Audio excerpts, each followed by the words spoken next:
In the ashes of empire, on the fractured soil of Hispania, a long war for the soul of a continent began. Kingdoms rose and kingdoms fell, Visigoths crowned in Roman shadows, Berber warriors sailing with the crescent moon, and Christian kings swearing vengeance from the mountain heights. This is not the story of one people nor one faith. It is the saga of power seized and lost, of cathedrals and mosques built over the bones of conquest. From Gothic kings who dreamed of Rome's rebirth, to Umayyad exiles who forged a golden age in exile, to crusading monarchs who swore to reclaim God's land, Spain was born in fire and faith. After receiving many requests from viewers, I've decided to create this comprehensive video, a single, continuous story of medieval Spain, from the fall of Rome to the fall of Granada. This is the epic of Visigoths and Moors, of the golden mosques of Cordoba and the burning crosses of Granada.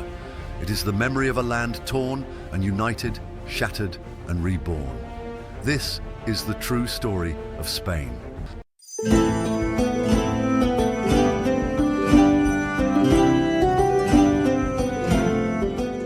They are often portrayed as destroyers, invaders who stormed the gates of Rome and plunged the West into darkness. But the truth is more complex. The Visigoths did not begin as enemies of Rome. In fact, they were its defenders. Their kingdom was not born in conquest, but in contract. In the early 5th century, the Roman Empire was in terminal decline. The western provinces, overextended and underdefended, faced waves of migrations and invasions from beyond the Rhine and Danube frontiers. Among these so-called barbarians were the Visigoths, a people of Gothic origin who had once served Rome, first as enemies, then as allies, and eventually as successors. The Visigoths originated as a branch of the broader Gothic peoples who had migrated from the Baltic toward the Black Sea in the 3rd century. By the time they entered Roman territory in the late 4th century, they had been shaped by prolonged contact with the Roman world. They were in many ways products of Rome's own frontier policies, militarized, semi-Christianized, and increasingly Romanized in both custom and leadership. Their dramatic entrance into Roman history came in 378 AD, when they crushed the Eastern Roman army at the Battle of Adrianople, killing Emperor Valens. But this was not the act of an anti-Roman rebellion. It was the desperate response of a migrant people pushed to the brink by broken promises and famine. Over the following decades, the Visigoths became both a threat and a resource. Roman emperors granted them land, employed them as mercenaries, and hoped to contain them within imperial structures. The pivotal moment came in 410 AD, when Alaric I, frustrated by Roman duplicity, led the sack of Rome. Though shocking to contemporaries, this act was not wanton destruction. It was a message. The Visigoths would no longer beg for inclusion. They would seize their place in the imperial order. Peter Heather, historian from King's College, London, remarks, "The Visigoths were not simply plunderers of the Roman world, they were also its inheritors." From their origins as a displaced people in the Danube region, they transformed into a powerful military and political force that saw itself as the legitimate guardian of Roman order in the West. Following Alaric's death, his brother-in-law Athalf took command and began a more diplomatic approach. Athalf famously married Galla Placidia, sister of Emperor Honorius, and attempted to ally himself with Roman aristocracy. Although his reign was short-lived, it revealed the Visigoths' growing sense of political legitimacy and cultural ambition. In 418 AD, after years of migration and violence, the Roman Emperor Honorius officially granted the Visigoths land in the province of Gallia Aquitania, modern southwestern France. This agreement was likely structured under the Roman system of hospitalitas, whereby the Visigoths were allowed to collect taxes in exchange for military service. Contrary to earlier interpretations, they were not given the land itself, but rather the right to support themselves off its revenues. This settlement, under King Wallia, marked the true beginning of what would become the Visigothic kingdom. Centred initially at Toulouse, the new polity was still nominally a Roman client state. But as imperial power collapsed in the West, the Visigoths emerged as autonomous rulers over an increasingly fragmented world. Michael Kulikowski, historian from Pennsylvania State University, in his book Rome's Gothic Wars from 2006 writes, "The Gothic Wars were not the end of Rome, but the beginning of something else entirely, a reordering of power in the Western Mediterranean. Eurich's rebellion marked the moment when the Visigoths stopped being Roman auxiliaries and became sovereign rulers, reshaping Hispania in their image. The process of state formation accelerated under Theodoric I, who ruled from 418 to 451 AD. Though still formally allied with Rome, Theodoric increasingly acted as an independent monarch. He launched campaigns against Roman strongholds in southern Gaul, including Arles and Narbonne. Though repelled at times, often by other barbarian federates like the Huns, Theodoric secured dominance in Aquitaine and parts of Hispania.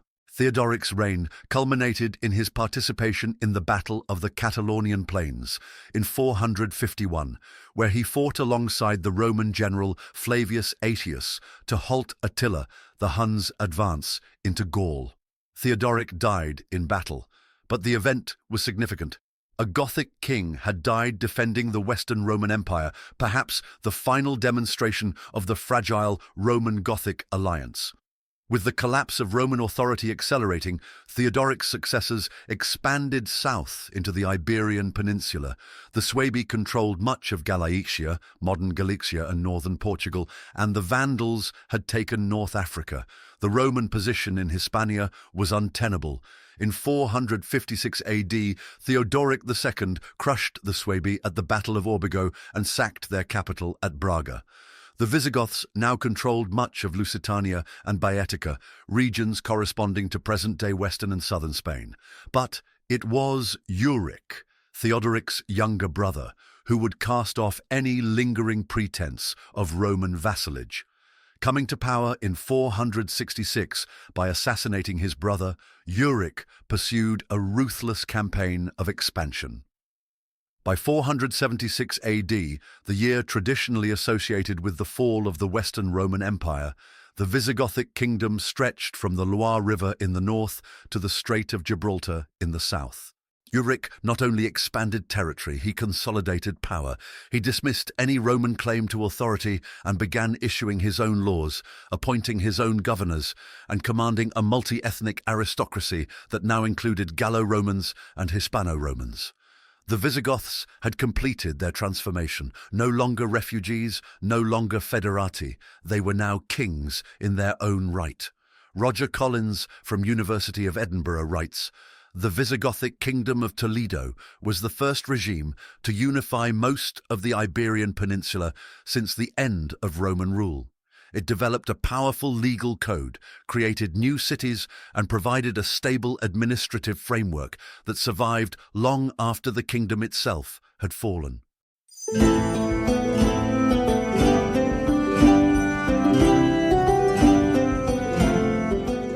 Most people assume the Visigoths always ruled Spain, but for nearly a century their true capital was not in Iberia, but in southern Gaul. Their kingdom was called the Regnum Tolosanum, the Kingdom of Toulouse, and it was from there, not Toledo, that they began building their empire. But the rise of the Franks would soon force a reckoning. The Visigoths would lose their first kingdom, only to forge another, far more enduring, on the Iberian Peninsula. At the dawn of the 6th century, the Visigothic kingdom reached its territorial apex under King Alaric II. Stretching from the Loire River to the southern coast of Hispania, the kingdom stood as the most powerful post-Roman state in Western Europe. Its political centre was Toulouse, and its ruling class comprised a blend of Gothic elites and Roman provincial aristocrats. Yet this political and cultural fusion remained fragile. Religious tensions simmered beneath the surface. The Visigothic ruling class followed Arian Christianity, a theological doctrine rejected by the Catholic majority of the Roman population. Though Alaric II sought to maintain peace and order among his diverse subjects, his policies were often seen as hesitant and indecisive. In 507 AD, the balance of power in Gaul would be shattered. The rising Frankish king, Clovis I, newly converted to Catholic Christianity, launched an invasion against the Arian Visigoths. Framing the conflict as a religious war, Clovis gained the support of Gallo-Roman bishops and nobles. The decisive encounter came at the Battle of Vouillé, near Poitiers. Alaric II was killed in battle, and his army routed. The Franks quickly overran most of the Visigothic territories north of the Pyrenees. By 508, only the narrow strip of Septimania along the Mediterranean coast remained under Visigothic control. Guy Halsall, historian from University of York, in his monumental work Barbarian Migrations and the Roman West from 2007, describes those events. The Visigothic monarchy was structurally fragile. With no system of primogeniture, every succession crisis was a gamble, and the political culture of the nobility, deeply factional, made regicide a recurring tool of negotiation. The kingdom's greatest strength, its aristocracy, was also its undoing. The death of Alaric II triggered a dynastic crisis. His illegitimate son, Gesalec, attempted to maintain control in Hispania, but was quickly defeated. Intervention came from an unexpected source. Theodoric the Great, the Ostrogothic king of Italy and grandfather of Alaric II. Theodoric invaded Hispania and deposed Gesalec, ruling the Visigoths by proxy on behalf of his infant grandson, Amalaric. It was during this Ostrogothic regency that the Visigothic court relocated permanently to Hispania, first to Barcelona and later, decisively, to Toledo. The city had been a Roman provincial centre, strategically located in central Iberia, with strong fortifications and a symbolic distance from the lost Gallic territories.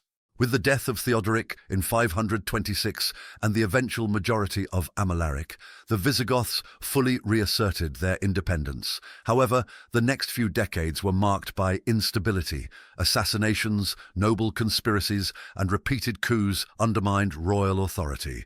The Byzantines exploited this disunity. In 552, Emperor Justinian I launched a campaign to recover parts of Hispania as part of his broader ambition to restore the Roman Empire. Byzantine forces landed in southern Spain, establishing the Provincia Spaniae, a coastal enclave centered around Cartagena and Malaga. Though small in size, the Byzantine presence posed a lasting threat to Visigothic control and served as a reminder of Rome's lingering shadow. Amid this instability emerged one of the most consequential Visigothic rulers, Liuvigild, who reigned from 569 to 586 AD. A seasoned general, Liuvigild consolidated royal power and undertook a series of campaigns to strengthen the kingdom's borders. He defeated rebellious Basque tribes, reasserted control over Lusitania, and most significantly, conquered the remaining Suebi kingdom in Galicia in 585. Liuvigild was also the first Visigothic king to mint coins bearing his own image, a clear signal of sovereign authority modelled on Roman imperial tradition. He founded cities such as Recopolis and Victoriacum and ruled from Toledo as a true king, not merely a warlord. Roger Collins writes, Liuvigild's reign marked a decisive turn toward political centralization and dynastic legitimacy. His urban foundations, coinage, and military reforms transformed the Visigothic kingdom from a post-imperial power into a self-conscious monarchy with territorial ambitions. Yet, Liuvigild's reign was also marked by religious conflict. His son, Hermenegild, converted to Catholic Christianity and rebelled, launching a civil war that ended in his capture and execution. Though condemned as a traitor by his father, Hermenegild would later be celebrated by Catholic chroniclers as a martyr, symbolizing the growing tension between Arian rulers and Catholic subjects. The religious divide would be resolved not by Liuvigild, but by his other son, Recard I. Upon taking the throne in 586, Recard renounced Arianism and publicly converted to Catholicism. His conversion was not only a personal act of faith, it was a political revolution. At the Third Council of Toledo in 589, Record declared the kingdom Catholic, aligning himself with the religious majority of Hispania. Chris Wickham from University of Oxford. The Visigoths' integration of the Roman population and adoption of Catholicism marked one of the earliest examples of a successful synthesis of barbarian and Roman identities. The Third Council of Toledo was not just a religious event. It was a political revolution that brought the Church into the heart of state governance. The consequences were immediate. Bishops gained significant influence over royal policy. The councils of Toledo became the kingdom's principal institutions of governance, legislating not only on religious matters but also on political succession, taxation, and internal security. From this point onward, the Visigothic kingdom was not only a monarchy, it was a sacral monarchy in which royal legitimacy depended on church approval. The king was no longer a Germanic war leader, but a Christian ruler of a Christian people, with the capital firmly established at Toledo and the church integrated into governance. The Visigothic kingdom entered a new phase of relative stability. But dangers still lurked. The Byzantine presence in the south remained unresolved. Rebellions continued in the north among the Basques and Cantabrians, and within the kingdom itself, aristocratic factions continued to threaten royal authority. Nevertheless, by the early 7th century, the Visigothic kingdom stood as the dominant power in the Iberian Peninsula. It had survived the loss of Gaul, repelled Roman resurgence, unified the peninsula politically and religiously, and established the foundations of medieval Spain. But unity came at a price. The alliance between crown and church had strengthened the monarchy, but it had also empowered new rivals. As the 7th century progressed, the councils of Toledo grew more powerful, aristocratic conspiracies multiplied, and kings rose and fell in rapid succession. In the next chapter, we will explore the institutional legacy of the Visigoths, the codification of law, the transformation of aristocratic rule, and the final decades of a kingdom that believed itself to be the heir of Rome.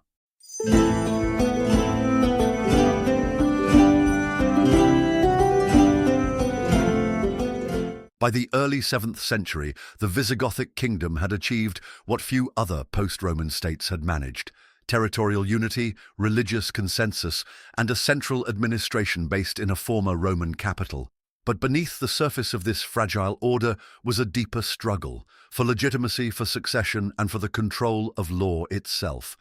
In Toledo, the Visigoths set out to create not just a kingdom, but a Christian monarchy with Roman roots and Gothic power. Their instrument of transformation was not the sword, but the written word.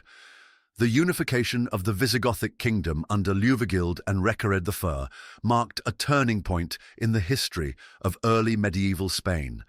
With their political authority now reinforced by religious legitimacy, the Visigothic kings turned their attention to the consolidation of royal power through legal reform and institutional restructuring. The central institution of the kingdom was the Council of Toledo, an assembly of bishops and nobles that had originally convened to discuss theological disputes. Under Recared I and his successors, the councils evolved into proto-parliamentary bodies that legislated on both religious and secular matters. Successive kings increasingly relied on the support of the church, whose bishops wielded influence not only over ecclesiastical affairs, but also over royal policy, taxation, military recruitment, and succession.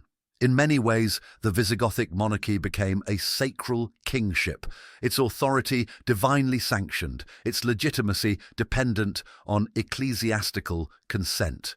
J.N. Hilgarth, historian from University of Toronto, in his book Christianity and Paganism, 350 to 750 from 1987, explains, the transition from Arianism to Catholicism was not merely theological, it reshaped the political structure of Visigothic Spain.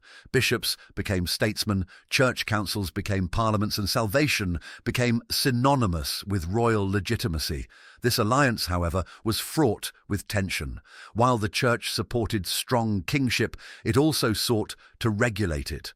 At the Fourth Council of Toledo in 633, the clergy declared that kings must be chosen by election, formally involving both bishops and high-ranking nobles. They also declared the persons of kings to be sacred, hoping to end the wave of regicide that had plagued the kingdom. But these reforms had mixed results. The election of kings remained a process vulnerable to manipulation, and royal succession often triggered violent coups. Between 610 and 672, no fewer than 8 kings were either assassinated, overthrown, or deposed. This volatility reflected a deeper issue, the absence of a clear dynastic principle.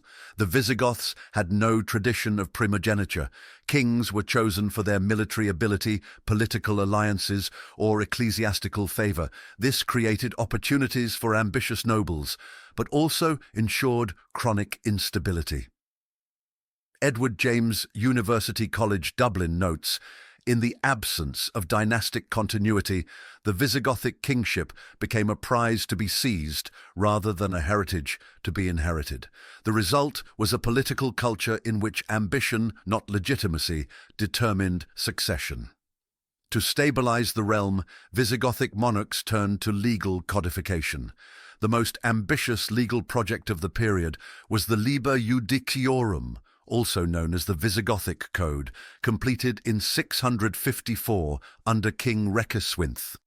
Building on earlier efforts by Alaric II, Breviarium Alarici, and Leovigild, this code was revolutionary in scope.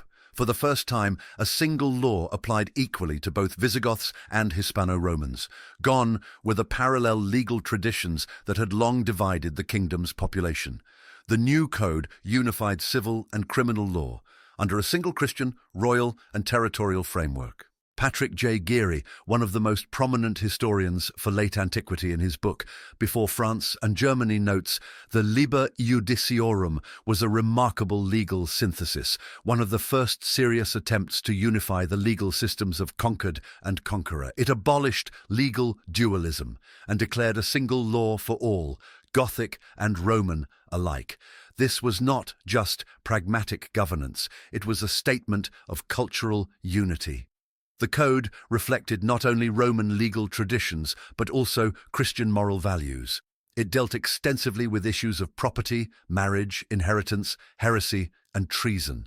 Remarkably, it also afforded women significant legal rights to inherit land, draft wills, represent themselves in court, and choose their own marriage partners after the age of 20. Administratively, the kingdom was divided into provinces governed by duces, dukes, and cities governed by comites, counts. These officials combined military and civil functions, further blurring the line between Roman and Gothic traditions. Below them, royal agents, often drawn from the king's household, managed fiscal affairs and ensured loyalty. The bureaucracy, while modest by Roman standards, was efficient and hierarchical. Royal scribes drafted charters, copied laws, and preserved decrees. Latin remained the language of law and government, and even Gothic elites increasingly adopted Roman cultural norms. The Church, too, operated within a formalized administrative structure. Dioceses were organized along Roman lines, and bishops were deeply involved in both local and kingdom-wide governance. Clerical education was extensive, often rooted in the writings of Isidore of Seville, who served as Archbishop of Seville during the early 7th century. Isidore's encyclopedia, the Etymologiae, compiled classical knowledge on theology, history, law, science, and grammar. It would become one of the most influential texts of the Middle Ages, copied and read in monasteries across Europe for centuries. Rosamund McKitterick from University of Cambridge, in her book History and Memory in the Carolingian World from 2004, writes, Visigothic Spain was no cultural backwater. The survival of Roman institutions, coupled with deep engagement with Christian scholarship, produced a literate aristocracy and a remarkable intellectual milieu. The works of Isidore of Seville shaped medieval education across Europe for centuries. And yet, despite these achievements, the Visigothic state remained vulnerable. Its strength depended on a careful balance between crown and church, nobility and monarchy, tradition and reform. The legal code could not eliminate ambition. The councils could not prevent factionalism, and the kings themselves often lacked the authority to enforce their will beyond the capital.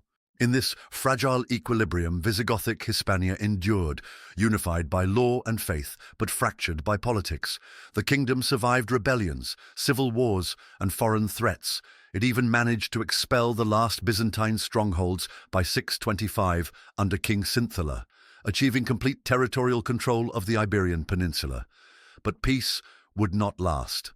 As the century progressed, succession disputes returned, and kings were once again murdered or overthrown. By the end of the 7th century, under kings like Egica and Wititza, the kingdom descended into renewed internal strife. Meanwhile, far to the south, a new power was rising in North Africa. The Umayyad Caliphate had conquered Egypt, reached the Maghreb, and now looked toward Hispania. The Visigoths had built a Christian kingdom, forged a unified legal code, and ruled the most powerful state in early medieval Western Europe. But in the year 711, everything would change. In the next chapter, we will witness the final days of the Visigothic kingdom, the fateful battle of Guadalete, and the unexpected birth of a new civilization on Spanish soil, Al-Andalus.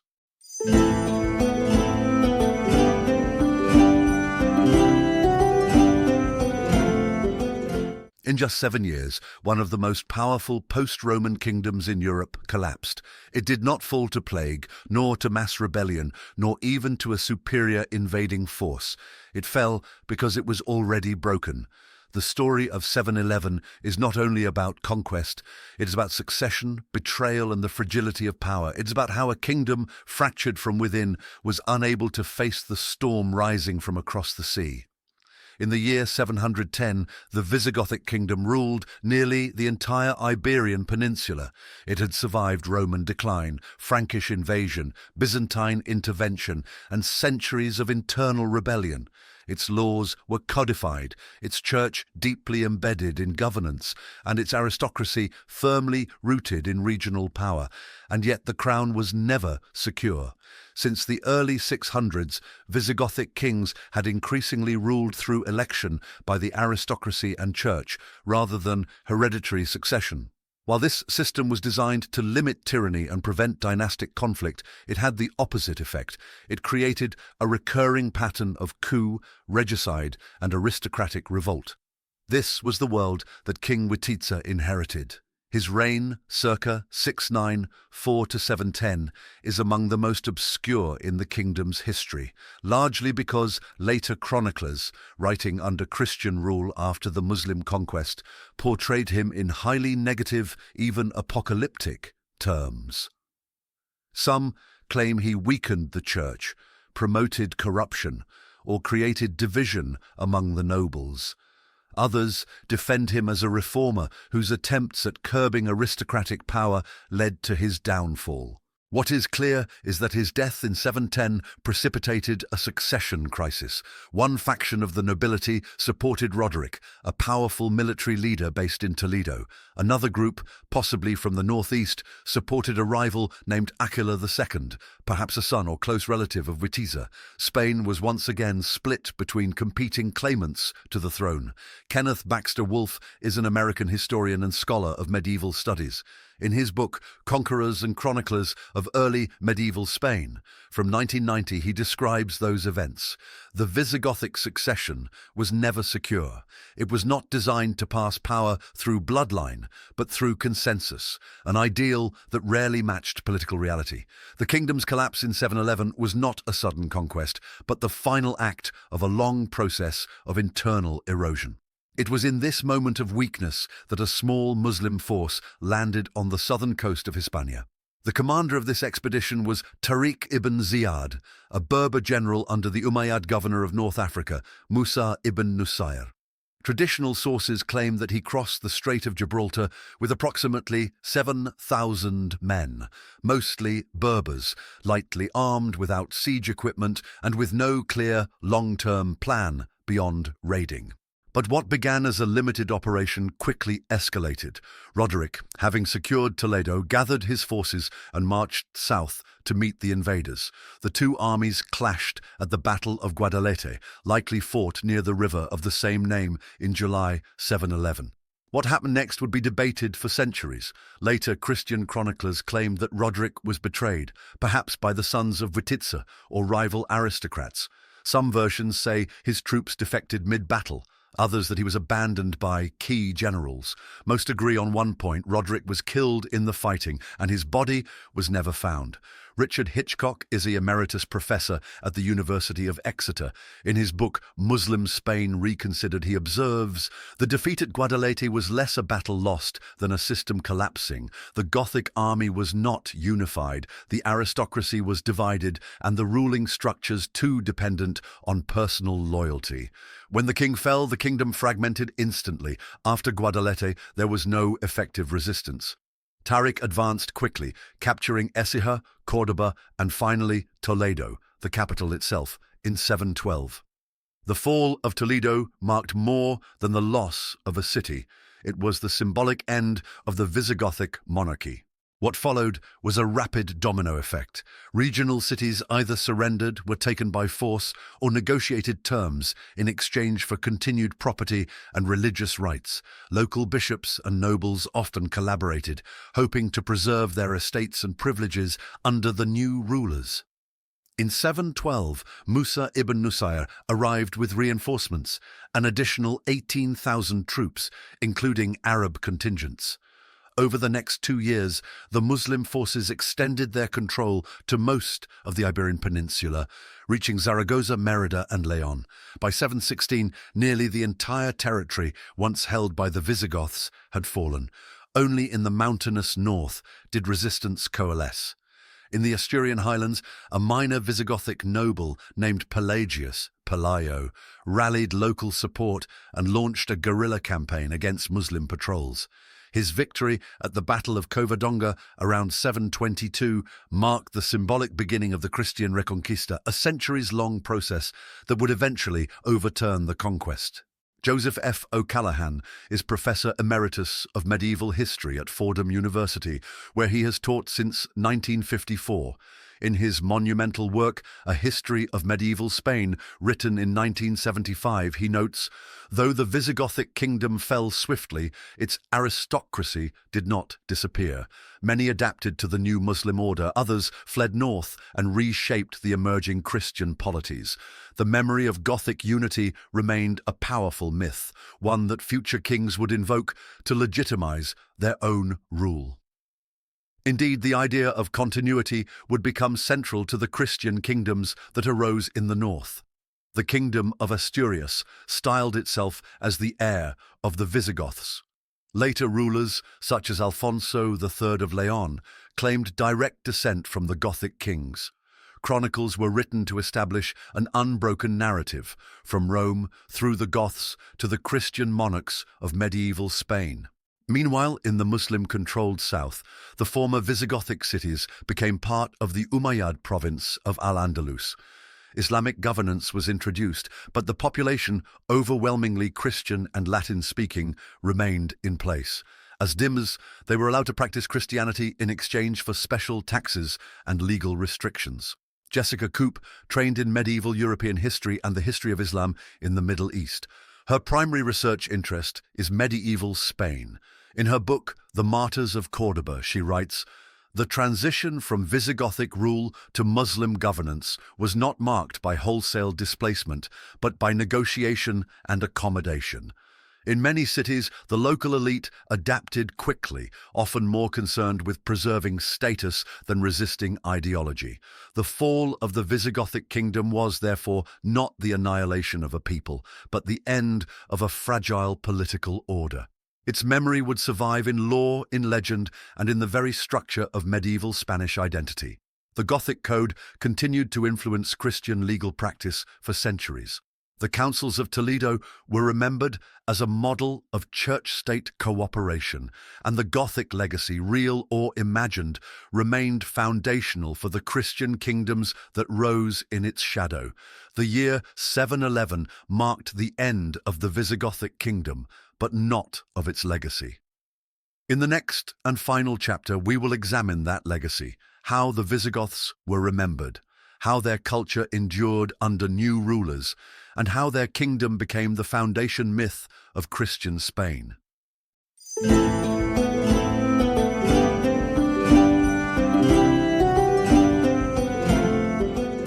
The Visigoths did not vanish in 711. They did not become extinct, nor were they erased by Islam. In fact, their memory became more powerful after their kingdom fell than it ever was while it stood. What we call the Visigothic legacy is not just a survival of institutions or customs. It is a carefully crafted narrative, one that shaped medieval Spanish identity, legitimized kingship, and defined the Christian idea of a united Iberia. The fall of the Visigothic kingdom in the early 8th century marked the end of one political order, but not the disappearance of its culture, laws, or memory. Across both Muslim-controlled Al-Andalus and the emerging Christian principalities in the north, the legacy of Visigothic rule continued to exert influence, though in very different ways. In the kingdom of Asturias, founded by the nobleman Pelayo, in the aftermath of the Battle of Covadonga, circa 722, the Visigoths were revered as the last legitimate rulers of Christian Spain. Pelagius himself was portrayed in later chronicles as a Gothic noble, a descendant of the old aristocracy who rose to lead the faithful remnants of the Gothic people from the mountains. This narrative was not mere nostalgia, it was a powerful political myth.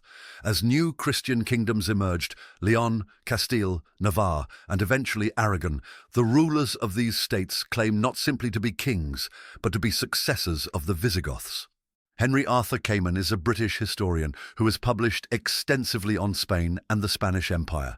In his book, Spain's Road to Empire from 2002, he wrote, "The memory of the Visigothic monarchy became a foundational myth for Christian Spain. It provided continuity with the Roman past, legitimacy for Christian kingship, and a sacred justification for the Reconquista." This idea that the Christian kingdoms were restoring a lost Gothic unity shaped the rhetoric of royal chancelleries, monastic chronicles, and church councils throughout the Middle Ages.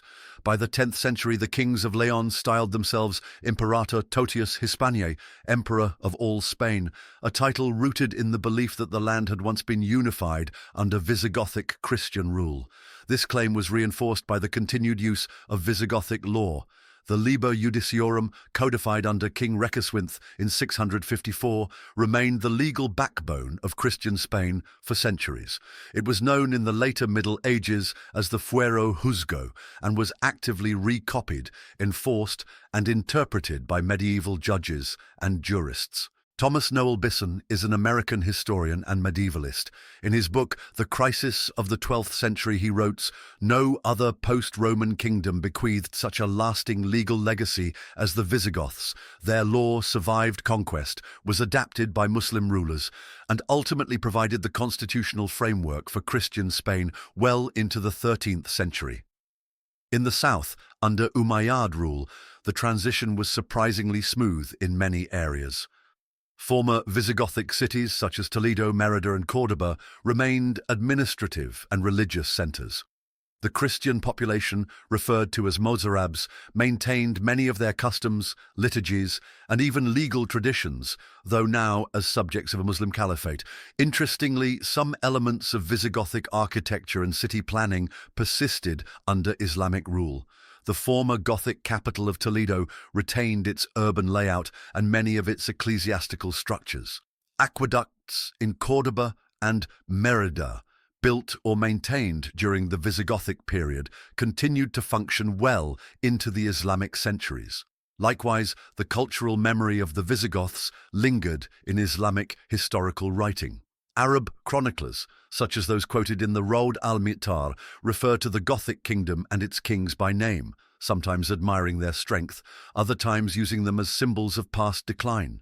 Anne Christis, in her book Christians in Al-Andalus from 2002, notes, "The Muslims who conquered Spain did not erase the Visigoths from memory. They incorporated them into their historical consciousness, sometimes as a foil, but often as predecessors in governance, law, and power." Meanwhile, in Christian-controlled territories, the image of the Visigoths became increasingly idealized.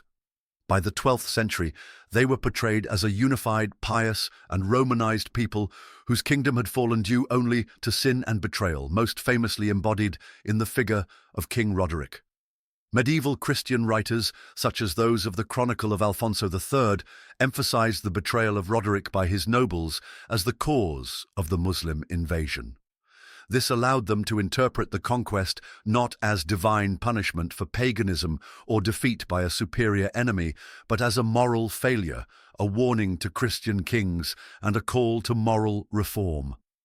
This theological reading of history became especially important during the height of the Reconquista, when Christian rulers sought not just to recover territory, but to reclaim a lost spiritual inheritance. Claudio Sánchez Albornoz y Mendueña was a Spanish scholar, politician, and orator. In his book España, un enigma histórico from 1957, he wrote, "The Visigoths became an idée force in the Spanish Middle Ages. They were not remembered as they were, but as they needed to be.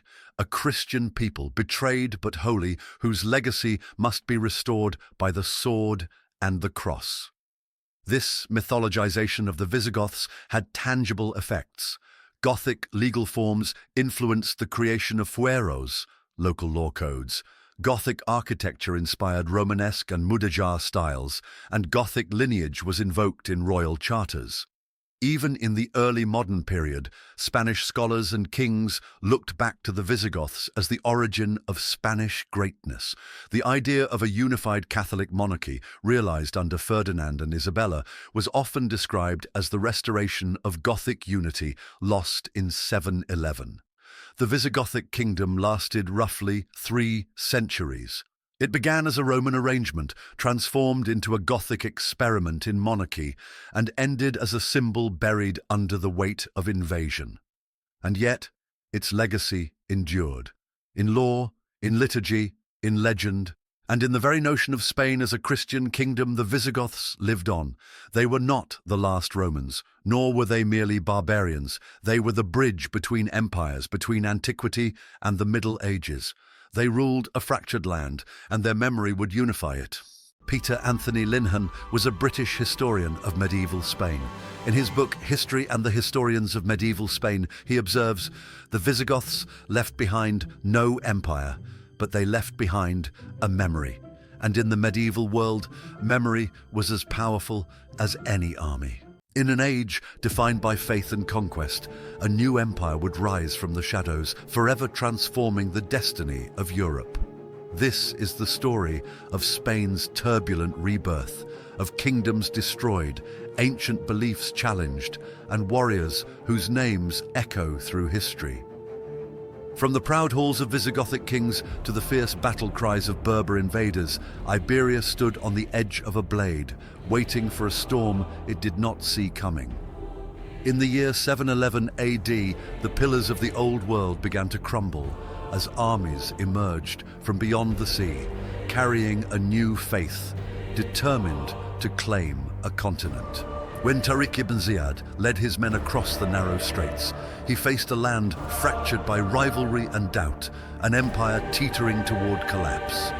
The Visigothic kingdom, confident in its divine favor, was blind to the peril at its doorstep.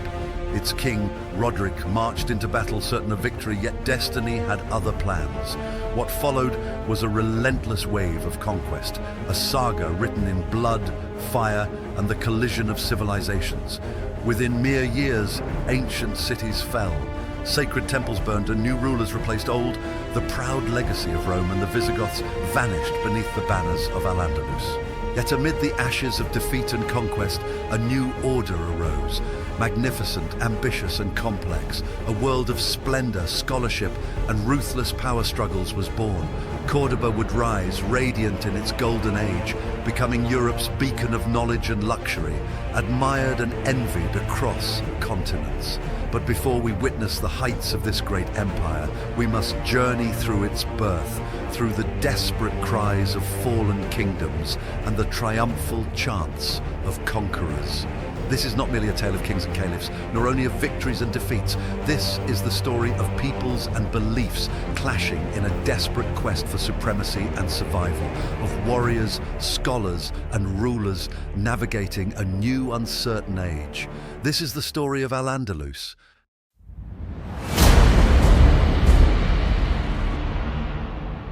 By the middle of the 8th century, the Iberian Peninsula, known now as Al-Andalus, had fallen firmly under Muslim control.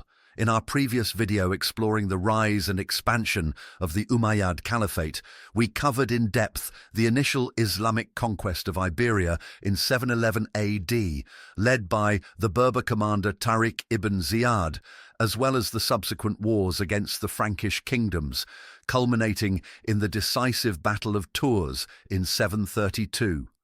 For 4 decades after the initial conquest in 711, Andalusia remained a distant peripheral province, vulnerable to local rebellions and internal rivalries.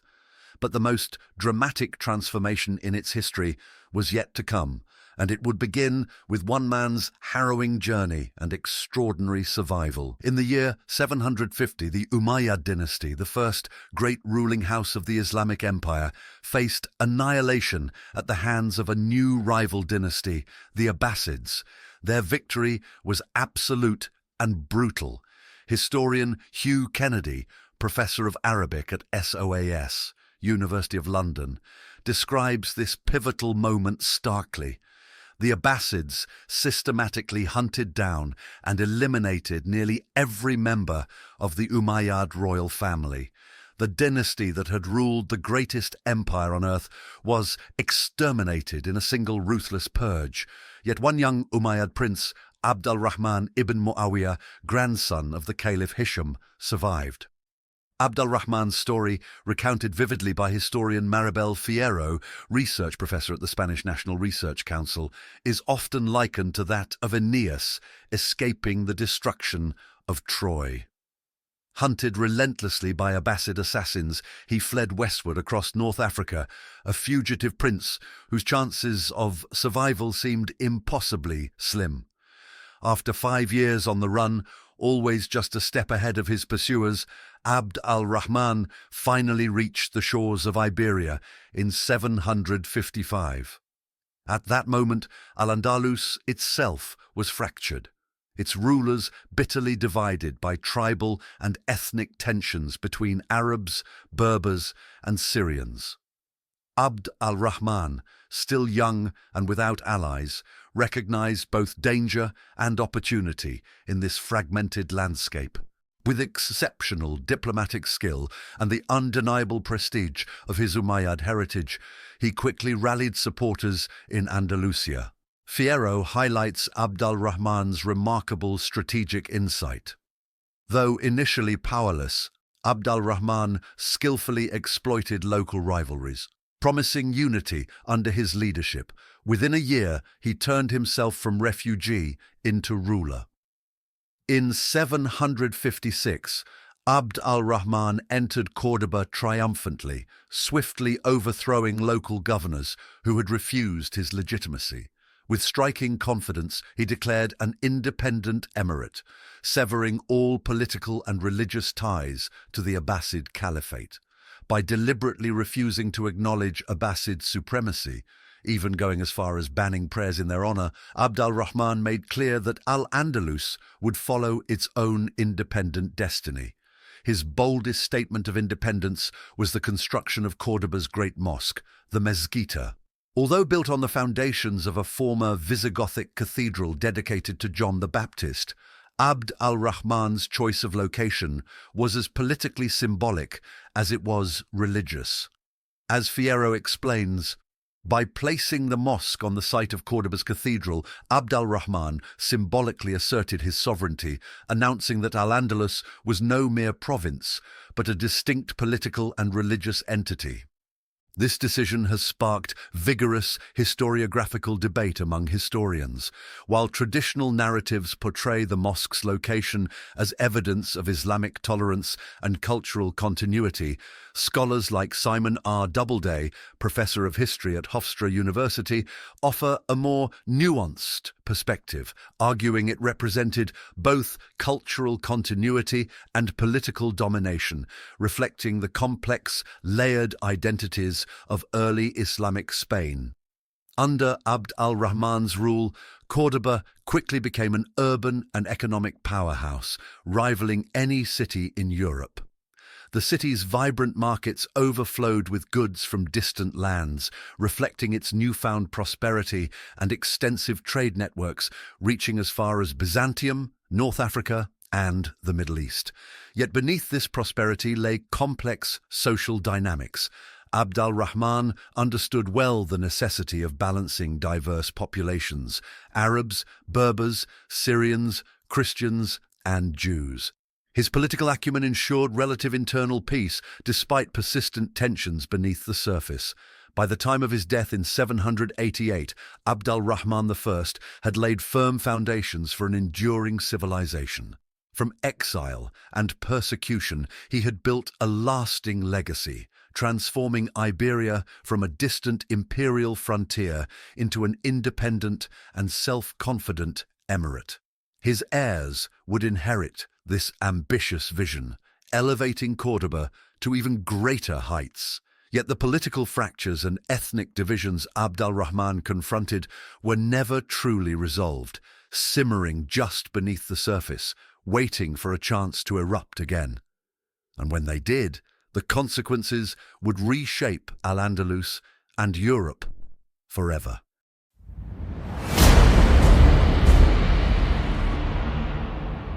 By the beginning of the 10th century, the unified state built by Abd al-Rahman I was fragmenting into chaos. Local governors and warlords, both Arab and Berber, openly defied Cordoba, erecting fortresses on every strategic hillside. Central authority was in retreat, and the rich civilization built by the Umayyads seemed poised to collapse. Yet, in 912 AD, a remarkable figure rose to the throne in Cordoba, Abd al-Rahman III, who would restore unity and transform Al-Andalus into Europe's most sophisticated medieval civilization. Born in 889 AD, Abd al-Rahman III ascended the throne at the age of 23. Though he lacked the charisma or battlefield prowess typical of medieval warrior kings, Abd al-Rahman was disciplined, pragmatic, and meticulous. Historian Maribel Fierro, Spanish National Research Council, Madrid, describes him as a leader, defined by his extraordinary organizational talent. Abd al-Rahman III was methodical and systematic. He approached ruling not as a warrior or visionary mystic, but as a masterful administrator who saw order as the foundation of prosperity. His methods were relentless and methodical, city by city, fortress by fortress. Abd al-Rahman systematically crushed local rebellions, dismantled the fortifications of rival warlords, and centralized authority. Historian Hugh Kennedy, professor at SOAS University of London, emphasizes Abd al-Rahman's impact succinctly. What Abd al-Rahman achieved was nothing short of a reconquest, systematically restoring territories that had fragmented under previous rulers. His restoration was less about grand battles than meticulous planning and relentless determination. By 929, Abd al-Rahman had subdued all significant opposition, achieving unprecedented economic prosperity and political stability. Emboldened, he took the decisive step of proclaiming himself Caliph, the highest possible religious and political authority in the Muslim world, in direct defiance of the Abbasid Caliph in Baghdad. This act was more than symbolic. It signaled his ambition to transform Cordoba from a provincial capital into a rival of Constantinople and Baghdad. Abd al-Rahman's Cordoba quickly blossomed into Europe's largest city, home to more than 100,000 inhabitants. Cordoba was Europe's largest metropolis, dwarfing Paris or London at the time. Yale historian Maria Rosa Menocal famously describes the city's breathtaking cultural and intellectual environment. Under Abd al-Rahman III, Cordoba was Europe's intellectual beacon, unrivaled in cosmopolitan brilliance. Its libraries, scholars, and lavish courts attracted diplomats and intellectuals from across the known world. To further demonstrate his wealth and ambition, Abd al-Rahman constructed the magnificent palace city of Medina Azahara, just outside Cordoba. It served as a visual statement of imperial authority, much like Versailles centuries later. Visitors, such as John of Gauza, an abbot from the Rhineland, were stunned by its luxurious splendor, writing of elaborate gardens, fountains flowing with fresh water, zoos filled with exotic animals, and even a vast pool of mercury designed to dazzle visiting dignitaries. This spectacle reinforced Abd al-Rahman's imperial image, impressing even distant Christian monarchs and Byzantine emperors. Yet behind this glittering facade lay more complex social realities. Abd al-Rahman III himself embodied the diverse ethnic and religious complexities of Al-Andalus. Though Umayyad on his father's side, his mother was a Frankish Christian concubine, leaving him with blonde hair and blue eyes, features he famously dyed and darkened to better match his Arab ancestry. Historians note this personal insecurity as reflecting broader tensions in Andalusi society, where Arabs, Berbers, Slavs, Christians and Jews coexisted, yet each group occupied clearly defined social positions. This complexity has sparked intense historiographical debates about the nature of tolerance and multiculturalism in Al-Andalus. While scholars like Menakal emphasize the vibrant intellectual and cultural exchanges, historian Simon R. Doubleday, professor at Hofstra University, insists on a more cautious reading. Al-Andalus combined genuine coexistence with carefully maintained social hierarchies. Religious and ethnic boundaries remained strictly enforced, and tolerance always operated within an explicitly Muslim framework. Abd al-Rahman's caliphate, therefore, was no simple multicultural utopia. Its sophisticated administration, global trading networks, and rich intellectual life rested firmly on structures of authority that explicitly privileged Islamic identity and culture. Yet despite its limits, the brilliance of Cordoba under Abd al-Rahman III deeply impressed medieval Europe, setting standards of urban sophistication and governance that would influence European political and cultural ambitions for centuries. In a private diary entry, Abd al-Rahman III poignantly reflected on his own melancholy life, famously writing, "I have diligently numbered the days of pure and genuine happiness which have fallen to my lot. They amount to 14.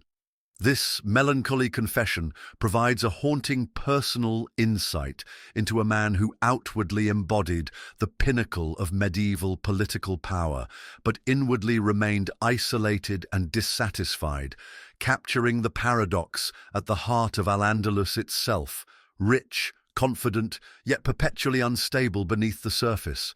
Yet his legacy, though complex, is undeniable. By Abd al-Rahman's death in 961, Al-Andalus had become a central node connecting East and West, its influence resonating far beyond its borders, shaping European culture, science, and even political organization. However, the seeds of its eventual collapse had already begun to sprout. After Abd al-Rahman's death, new tensions, growing internal conflicts and aggressive militarization under later leaders would unravel the very prosperity and unity he had painstakingly rebuilt. The dazzling lights of Cordoba's golden age were beginning to dim, setting the stage for the caliphate's dramatic fall, and with it, the transformation of European history forever.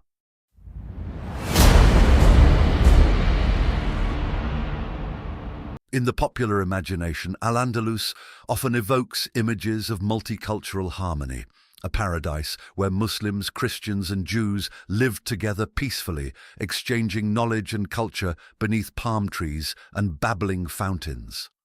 But as historians have extensively debated, the reality of life in medieval Islamic Spain was far more complicated.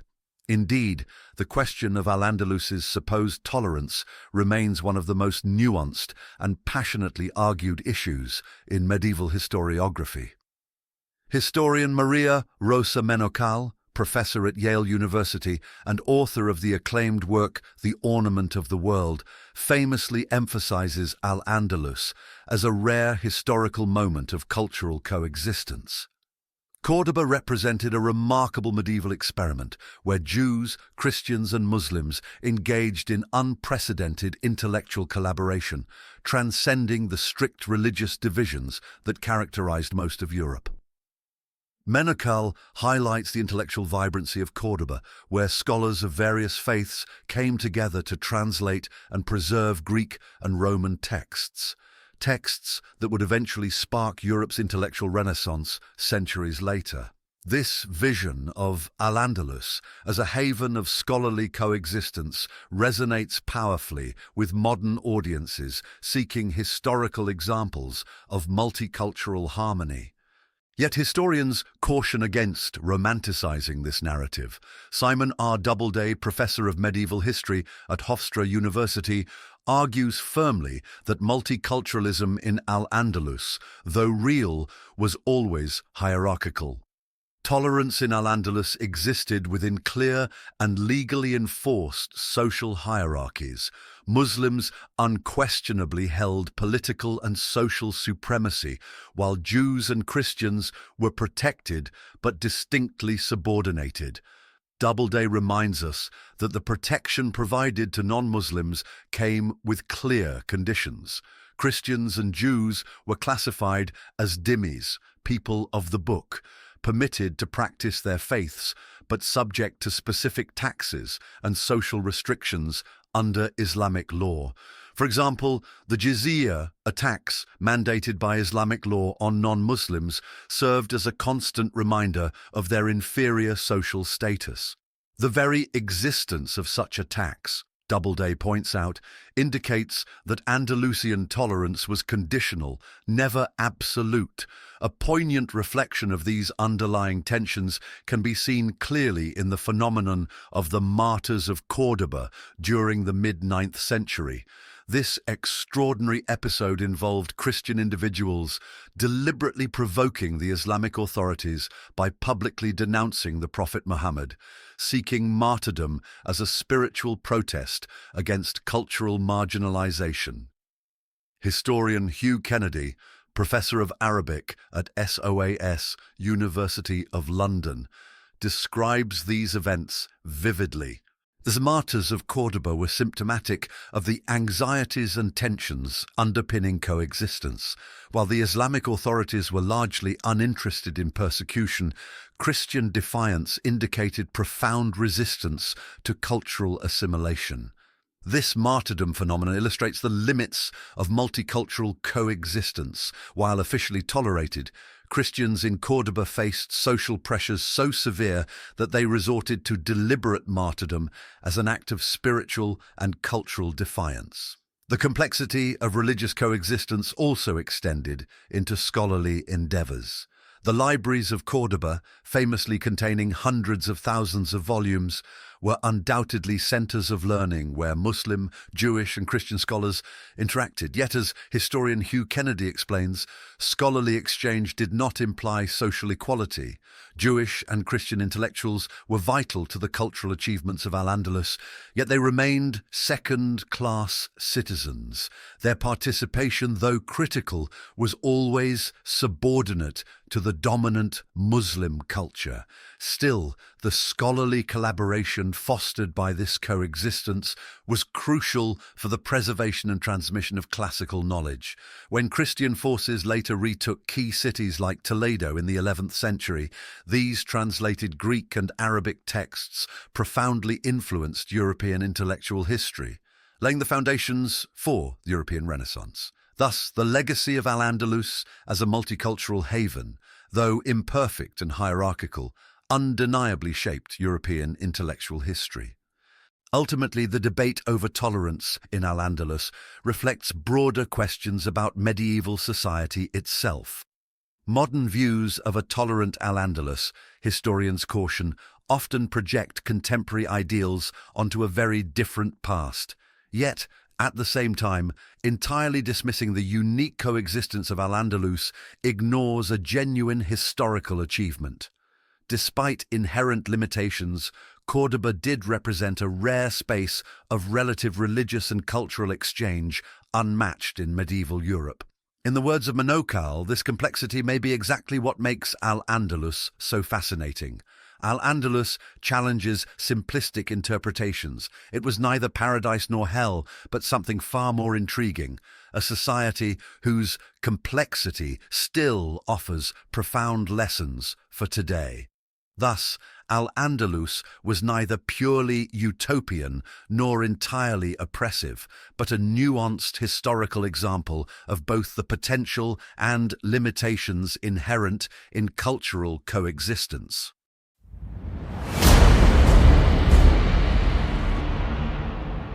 The splendor and prosperity of Cordoba's golden age under Abd al-Rahman III seemed poised to last indefinitely, but beneath the luxurious facade lurked deep vulnerabilities.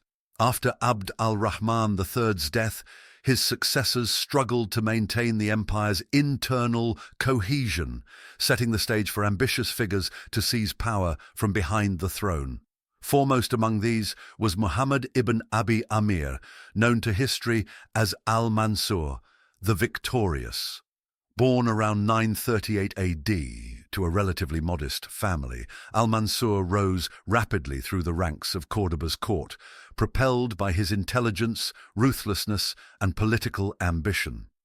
Initially appointed as vizier, chief minister, during the reign of the passive Caliph Hisham II, Al-Mansur quickly consolidated control, reducing the Caliph himself to a mere symbolic figure confined within his palace walls. Historian Hugh Kennedy, professor of Arabic at SOAS, University of London, captures this transformation succinctly. Under Al-Mansur, the caliphate transformed from a civilian-oriented empire into a highly militarized state, profoundly altering Andalusian politics and society. Unlike Abd al-Rahman III, whose rule emphasized cultural and administrative sophistication, Al-Mansur saw Cordoba's lavish lifestyle as evidence of decadence and moral corruption. Believing deeply in the ideological power of jihad, religious struggle against non-Muslims, he aimed to purify Al-Andalus by returning it to the austere, militaristic values he idealized from Islam's early expansion. This fundamental shift had dramatic consequences. Historian Maribel Fierro, research professor at the Spanish National Research Council, describes Al-Mansur's radical policy changes. Al-Mansur viewed the elite of Cordoba with suspicion, perceiving their wealth and culture as dangerously corrupting. His remedy was aggressive jihad campaigns aimed at external enemies, primarily the Christian kingdoms of northern Iberia. Thus began an era of relentless militarization. Al-Mansur personally led dozens of military campaigns northward into Christian-held territories. His most infamous act occurred in 997 AD, when he sacked the sacred Christian pilgrimage site of Santiago de Compostela, a profoundly symbolic humiliation. The city's cathedral was looted, its bells stripped and carried back to Cordoba by Christian captives who were forced to bear these trophies as symbols of their subjugation. Hugh Kennedy emphasizes the symbolic significance. The sacking of Santiago de Compostela represented not only military conquest, but a calculated psychological attack intended to demoralize Christian Europe. Yet this constant warfare and aggressive jihad created significant internal stresses. To maintain his military machine, Al-Mansur increasingly relied on mercenary soldiers, particularly Berbers from North Africa. While militarily effective, these mercenary forces intensified existing ethnic and social tensions within Al-Andalus. Historian Simon R. Doubleday, professor of history at Hofstra University, notes the deeper implications of Al-Mansur's reliance on Berbers. By bringing in Berber mercenaries, Al-Mansur unknowingly exacerbated the ethnic divisions already simmering within Andalusian society. These tensions would eventually tear Cordoba apart. Indeed, the decision to integrate these Berber soldiers proved a grave miscalculation. Resented by Andalusians who saw them as violent outsiders, consuming resources and exacerbating local taxation, the Berbers increasingly felt alienated and exploited by the Andalusian elite. This mutual suspicion would later explode catastrophically into open conflict after Al-Mansur's death. Moreover, Al-Mansur's ideological zeal extended beyond external conquests. Internally, he initiated aggressive religious purges, targeting scholars he suspected of heresy. Works deemed controversial were burned publicly, and dissident intellectuals faced persecution, imprisonment, or even execution. Cordoba's celebrated intellectual freedom and cosmopolitan openness began to give way to a narrower, more intolerant cultural atmosphere. Historian Maria Rosa Menocal, Yale University, acknowledges the stark change brought about by Al-Mansur's strict policies.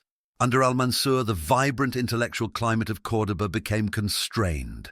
A new rigidity took hold, threatening the very cultural diversity that had previously defined Andalusi society. Yet paradoxically, despite this internal tightening, Al-Mansur's reign marked the peak of Cordoba's territorial expansion. Never had Andalusi armies penetrated so deeply and so frequently into northern Iberia. Militarily, Al-Mansur appeared invincible, hence his title, the Victorious. However, his victories carried hidden costs. The militarization of society drained economic resources, eroded social cohesion, and left Al-Andalus exhausted. Al-Mansur's death in 1002 triggered an immediate crisis, as the powerful military apparatus he constructed was too dependent on his personal authority and charisma. His son and successor, Abd al-Malik al-Muzaffar, inherited a dangerously unstable regime propped up by force alone. In reflecting upon al-Mansur's legacy, Hugh Kennedy summarizes the historian's debate regarding his ultimate impact on Al-Andalus. Al-Mansur was unquestionably successful as a conqueror, but his militarization ultimately destabilized the entire caliphate, planting seeds for its rapid fragmentation after his death. Thus, the militarization of Al-Andalus under Al-Mansur, though initially appearing strong and successful, inadvertently set the stage for the caliphate's collapse. The aggressive pursuit of jihad, combined with internal ethnic tensions and authoritarian control, pushed Cordoba's society to the brink. When the charismatic warrior died, the carefully balanced yet fragile political structure unraveled rapidly, leading to civil war, internal violence, and the catastrophic fragmentation of Andalusia into vulnerable Taifa kingdoms. What Al-Mansur intended as purification instead ushered in an era of chaos and violence, permanently ending Cordoba's golden age and paving the way for the Christian Reconquista that would forever alter Europe's history.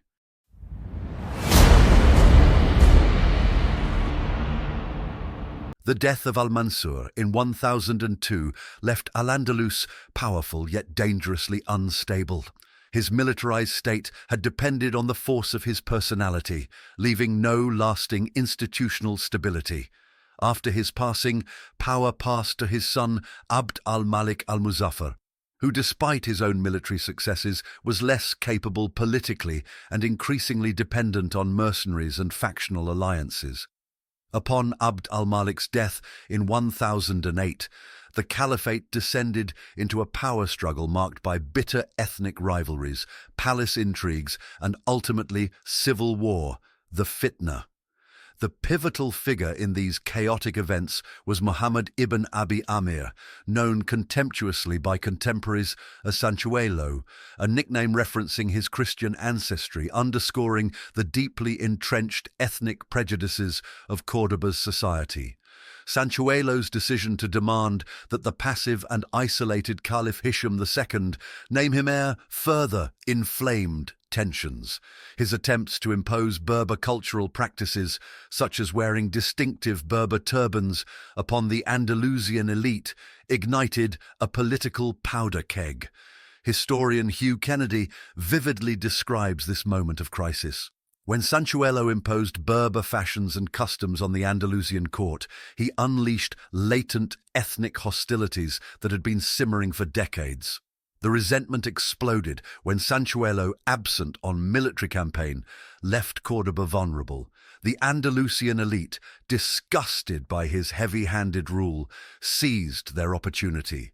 Led by rival Umayyad claimants, the city's citizens rebelled, deposed the figurehead Caliph Hisham II, and brutally executed Sanchuelo upon his return.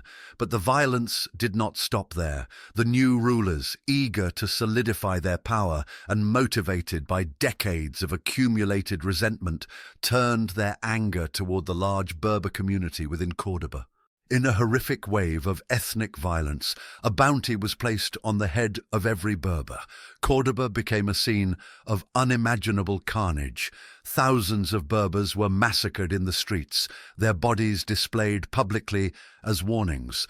Maribel Fierro, Spanish National Research Council, describes these atrocities as a grim outpouring of pent-up ethnic hatred, noting that women were enslaved and abused, while even pregnant Berber women fell victim to unspeakable brutality.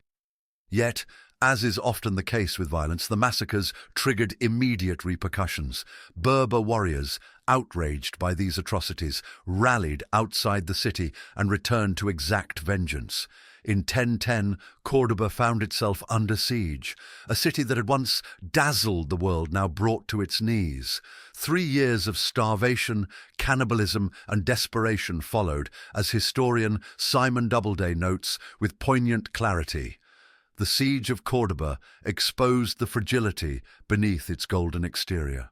Amid the hunger, disease, and terror, Cordoba's illustrious civilization crumbled, never to fully recover. When Berber forces finally broke through in 1013, Cordoba was brutally sacked, stripped of its treasures and ravaged by violence. Thousands were slaughtered, palaces and libraries burned, and the magnificent city reduced to ashes. Historian Maribel Fierro succinctly summarizes this decisive turning point.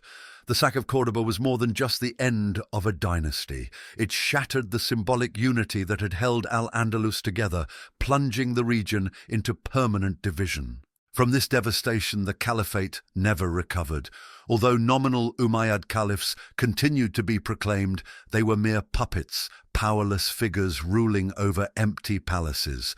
Cordoba, once Europe's brightest cultural beacon, rapidly descended into political insignificance. Instead, Al-Andalus splintered into dozens of smaller competing kingdoms known as the Taifa states, each ruled by ambitious local leaders who abandoned any pretense of unity. The fragmentation of the caliphate had monumental historical consequences. Without centralized power, these Taifa kingdoms were economically prosperous, but politically weak and militarily vulnerable. Christian kingdoms to the north, particularly Castile, Leon, and Aragon, seized the opportunity presented by this vulnerability, initiating an aggressive and relentless campaign of reconquest, known today as the Reconquista. Hugh Kennedy highlights this historical shift clearly. The fitna marked the true beginning of the Reconquista. Al-Andalus's fragmentation directly enabled Christian kingdoms to expand southward, reshaping the medieval geopolitical map of Europe. From this point forward, the history of Iberia became a story of gradual yet relentless Christian advance, driven both by religious zeal and political opportunism. The consequences extended far beyond Iberia's borders, impacting European identity, cultural boundaries, and the rise of nation-states, ultimately laying the foundations for modern Europe's religious, cultural, and political divisions. Thus, the Fitna was more than just civil war. It represented a critical pivot in European history. The destruction of Cordoba's central authority and its resulting fragmentation shaped centuries of conflict, ultimately driving historical currents that reached far beyond the Iberian Peninsula, currents whose influence can still be felt today.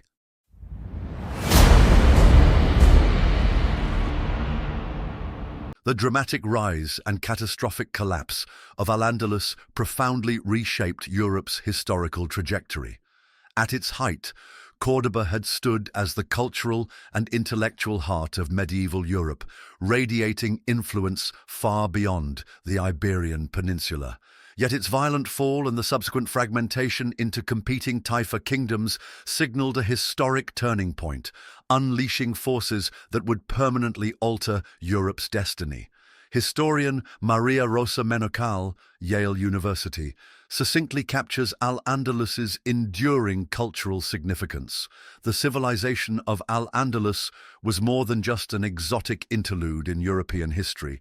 It served as a crucial bridge linking the classical world to medieval and early modern Europe, transmitting knowledge, science, and philosophy that profoundly shaped Europe's intellectual rebirth. Indeed, the scientific and cultural achievements of Andalusi society, spanning astronomy, mathematics, medicine, architecture, and literature, were pivotal in facilitating the Renaissance that would eventually flourish centuries later. Al-Andalus preserved and expanded upon Greek, Persian, and Roman knowledge, introducing sophisticated agricultural techniques, urban planning methods, and administrative structures that profoundly influenced European states emerging in its aftermath. Yet the legacy of Al-Andalus extends far beyond cultural and intellectual influences alone. Its political fragmentation following the brutal Fitna Wars radically reshaped Iberian geopolitics. Historian Hugh Kennedy, professor of Arabic at SOAS, University of London, emphasizes this shift clearly. The collapse of the Caliphate transformed Al-Andalus from a unified political entity into a collection of vulnerable, competing Taifa states. This vulnerability directly empowered the Christian kingdoms of northern Iberia, catalyzing their southward expansion and initiating the historical process we know today as the Reconquista. The Reconquista, fueled by religious fervor and political ambition, fundamentally altered Europe's identity. It solidified a militant Christianity, establishing clear and permanent cultural and religious boundaries between the Christian North and the Muslim South. This process laid the groundwork for the emergence of powerful European kingdoms, Castile, Leon, Aragon, and later Portugal, whose eventual unification into nation-states profoundly influenced European and global history. Moreover, the Reconquista directly spurred further European expansionism beyond Iberia itself. Simon R. Doubleday, professor of history at Hofstra University, describes this process vividly. The Christian conquest of Al-Andalus not only redrew the map of Iberia, it also set the stage for European colonialism. The ambitions, skills, and ideologies developed in Iberia's Reconquista were soon applied beyond Europe's shores, launching an era of global exploration, conquest, and empire. Indeed, the experience gained during the centuries-long Reconquista, militarily, culturally, and politically, provided invaluable lessons to Iberian kingdoms, which, immediately after reclaiming their territory, embarked upon voyages of discovery and conquest across the Atlantic. Thus, the story of Al-Andalus and its fall is deeply interconnected with the birth of Europe's global colonial empires. Historiographical debates surrounding Al-Andalus further illustrate its complexity. While some historians, such as Menocal, emphasize its coexistence and cultural exchange as lessons for modern multicultural societies, others, like Doubleday, caution against idealizing its complexities. Doubleday emphasizes the nuanced realities. Al-Andalus teaches us that multicultural coexistence, while possible and productive, inevitably occurs within power dynamics. Understanding its successes and failures allows us to appreciate both its potential and limitations. Ultimately, Al-Andalus's enduring legacy lies precisely in its complexity. It reveals the profound historical tensions between tolerance and domination, unity and fragmentation, coexistence and conflict. As Menachal poetically reflects, the lost civilization of Al-Andalus forces us to confront history's nuances. It reminds us that the past, like the present, defies easy categorization. Its true legacy is perhaps this very complexity, an enduring reminder that civilizations flourish best when they embrace diversity while navigating its inevitable tensions. Today, the echoes of Al-Andalus continue to resonate in Europe's cultural imagination, political boundaries, and collective memory. Its story remains a potent symbol of both the possibilities and the dangers inherent in cultural and political coexistence. As modern Europe continues grappling with cultural diversity, religious tensions, and shifting geopolitical identities, the lessons of Al-Andalus remain strikingly relevant. Thus, while the physical monuments of Cordoba's golden age may lie largely in ruins, the intellectual and cultural bridges it built and the geopolitical consequences of its fall continue shaping European civilization, reminding us that history is never simply about the past, but always about understanding our complex present and informing our uncertain future. For centuries, the armies of Al-Andalus ruled Iberia, their banners flying high over ancient Roman cities, their scholars and merchants reshaping the land. The great caliphs of Cordoba presided over Europe's wealthiest and most advanced civilization. Yet, in the remote mountains of the north, an ember still burned. The last remnants of the Christian Visigoths, scattered and leaderless, were about to strike back. And so began an 8th century war that would define the fate of a continent. This is Reconquista. When the Western Roman Empire fell, it was the Visigoths, a people who had once been nearly enslaved by Rome, who settled in Spain and established their own kingdom. Unlike the Romans, their rule did not bring economic prosperity. Infrastructure collapsed, the economy shrank to subsistence levels, and cities fell into decline, as pointed Thomas Glick, American historian, in his book Islamic and Christian Spain in the Early Middle Ages, which presents comparative history of the Islamic and Christian areas of Spain in the period between AD 711 and 1250, when these areas emerged as distinct political, social, and cultural entities. But the Visigoths still ruled in the early 8th century when a disastrous civil war happened. In 711 AD, an army led by the Berber general Tariq ibn Ziyad crossed the Strait of Gibraltar. At the Battle of Guadalete, place unknown today, King Roderick of the Visigoths was betrayed by his own vassals. His army was annihilated, and Visigothic Spain collapsed almost overnight. Within just 10 years, almost all of Iberia was under Muslim rule, incorporated into the powerful Umayyad Caliphate. To the new Muslim rulers, Iberia, now called Al-Andalus, was a paradise. Historian Brian A. Catlos, in his book Kingdoms of Faith, writes that aside from the rainy, mountainous fringe of the north, Iberia's geography bore a strong resemblance to North Africa and the Middle East, fertile, sun-baked, and primed for agricultural wealth. However, in the mountains of Asturias, Christian resistance was stirring. In 718 AD, or 722 AD, according to some sources, a Visigothic noble named Pelayo made a desperate stand at the Battle of Covadonga. Though vastly outnumbered, his small band of warriors used the treacherous mountain terrain to their advantage, inflicting a stunning defeat on a Muslim force. Historians debate the historical accuracy of Covadonga, as Muslim sources don't even mention it.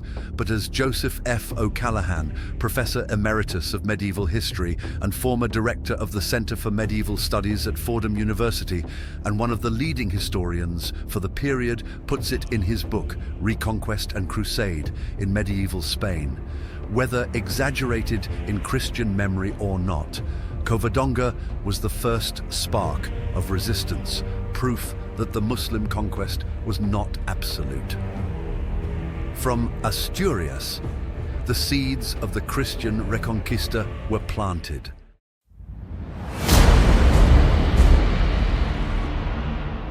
For over 2 centuries after Pelayo's victory at Covadonga, the Christian kingdoms of Iberia did not thrive, they merely survived. The reality of the early Reconquista was not one of rapid Christian expansion, but of small, isolated kingdoms clinging to existence in the mountainous north. Muslim Al-Andalus was still the dominant power, economically, culturally, and militarily. Yet, slowly but surely, the foundations of Christian resurgence were laid. This was a period of defensive consolidation, the gradual emergence of Leon, Castile, Navarre, and Aragon, and the beginning of a Christian counter-offensive that would culminate in the fall of Toledo in 1085. The early Christian states were fragmented and weak. Historian Hugh Kennedy, who we extensively cited in our previous videos, emphasizes in his book Muslim Spain and Portugal that Asturias was so isolated and economically backward that it could hardly be considered a kingdom at all. Unlike Al-Andalus, which boasted sophisticated irrigation systems, bustling cities, and a wealthy trade network, Christian Iberia was a rugged, undeveloped frontier. But why did these kingdoms survive? The answer lies in 2 key geographical factors: the Cantabrian Mountains and the Pyrenees. These rugged landscapes created natural barriers against Muslim incursions. The Romans had once struggled to control these lands, and now the armies of Al-Andalus found them just as inaccessible and inhospitable. The desert of the Duero, between the Christian kingdoms and Al-Andalus, lay a vast, sparsely populated buffer zone known as the Duero Valley. This was a no-man's land, too dangerous for settled life, but perfect for raiding and guerrilla warfare. The Asturian kings, realizing their precarious position, expanded cautiously, consolidating their hold over the northern strip of Iberia. Under King Alfonso II, r. 791 to 842, Asturias was transformed from a loose collection of warlords into an organized kingdom. He even relocated the capital to Oviedo to strengthen his hold over the region. By the early 10th century, Asturias had evolved into the Kingdom of Leon, its rulers pushing southward into the Duero Valley. Ordoño II of Leon, r. 914 to 924, and Ramiro, the second ruler, 931 to 951, began mounting larger raids into Muslim territory. The first major Christian victory at the Battle of Simancas, 939 AD, the most significant moment of this period was the Battle of Simancas, 939 AD, where King Ramiro II of Leon defeated Caliph Abdurrahman III of Cordoba. This was the first time that a Christian kingdom decisively defeated a major Muslim army on the battlefield. Bernard F. Riley was a pioneering scholar in the modern field of medieval Spanish history. In his book, The Contest of Christian and Muslim Spain, he notes that Simancas shattered the illusion of Muslim invincibility, proving that Christian forces could stand against the power of Cordoba following Simancas. Leon expanded further south, capturing strategic cities like Salamanca and Zamora. But Leon itself was fragile. Internal rivalries and succession crisis weakened the kingdom, leading to a new power emerging from within its own territory: Castile. Originally just a small county on Leon's eastern frontier, Castile was a harsh, lawless land. Its name literally means land of castles, a reference to the countless fortifications built to defend against Muslim and Christian rivals alike. Under Count Fernán González, reigned 931 to 970, Castile began to act independently from Leon. Gonzalez took advantage of Leon's internal struggles, consolidating his control and forging Castile's identity as a militarized, fiercely independent state. By the mid-11th century, Castile had grown in power and would soon become the dominant Christian kingdom. Castile's leaders adopted a more aggressive frontier mentality than Leon, relying on constant warfare and fortification building. The population of Castile grew through repopulation efforts, as Christian settlers were encouraged to move southward. Unlike Leon, Castile's rulers were less tied to Visigothic traditions and more focused on practical military expansion. Historian Richard Fletcher, in his well-known book The Quest for El Cid, argues that Castile's rise was a product of war, where constant border conflicts shaped its militaristic culture. While Leon and Castile fought for supremacy, two other Christian states emerged in the east. Navarre, a kingdom founded by the Basques, fiercely independent and skilled in mountain warfare. It became a key player under Sancho III, the Great, ruled from 1004 to 1035, who expanded Navarre's influence over Leon, Castile, and Aragon. Aragon, originally a small Pyrenean county, Aragon grew under the influence of Navarre. Under Ramiro I, ruled from 1035 to 1063, it became an independent kingdom and slowly expanded southward. The eastern kingdoms benefited from their ties to France, as French knights and nobles frequently assisted them against Muslim forces. This would later become a key factor in the spread of Crusader ideology into the Reconquista. The greatest turning point for the Christian kingdoms came in 1031, when the mighty Caliphate of Cordoba, we covered its history in depth in our last video, link is in description below, collapsed. For centuries, Cordoba had been the undisputed power in Iberia, economically, politically, and militarily. But now, Muslim Spain, fragmented into dozens of rival Taifa kingdoms, each fighting for survival. How did this help the Christians? The Taifa states were militarily weak as they fought amongst themselves. They began paying tribute, parias, to Christian kings in exchange for protection. This influx of Muslim gold helped fund Christian armies and accelerate the Reconquista. Historian Joseph F. O'Callaghan explains that the Christian kings were less concerned with immediate conquest than with making the Taifa rulers their tributaries. This quote was taken from his book, Reconquest and Crusade, in medieval Spain. This led to the most significant conquest yet. In 1085, King Alfonso VI of Castile-Leon captured Toledo, the former Visigothic capital.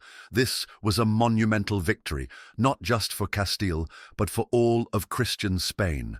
Toledo was the first major Muslim city to fall into Christian hands. It was a psychological and symbolic turning point, proving that the Reconquista was no longer just about survival. It was now about reclaiming lost lands. Hugh Kennedy, in Muslim Spain and Portugal, describes Toledo's fall as a dagger thrust into the heart of Al-Andalus. However, this success brought unintended consequences. The weak Taifa rulers, desperate for help, called in the Almoravids from North Africa. These were militant Berber warriors who would halt the Christian advance and bring new levels of religious fanaticism to the war. The Reconquista was about to enter its bloodiest phase yet.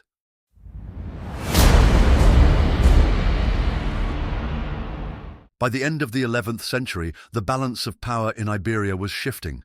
The Christian kingdoms of Castile, Leon, and Aragon had moved beyond mere survival and had begun aggressively expanding southward, taking advantage of the political fragmentation of Al-Andalus.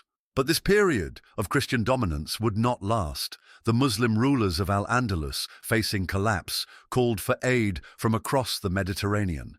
Their desperate appeal would unleash two of the most powerful North African Islamic dynasties in history, the Almoravids, 11th century, a warrior sect of Berbers who arrived to stop the Christian advance and briefly reunified Muslim Spain. The Almohads, 12th century, an even more radical and powerful movement that would nearly crush the Christian kingdoms before suffering a catastrophic defeat at Las Navas de Tolosa in 1212. For over 150 years, these fanatical North African dynasties would turn Iberia into one of the fiercest battlegrounds of the medieval world.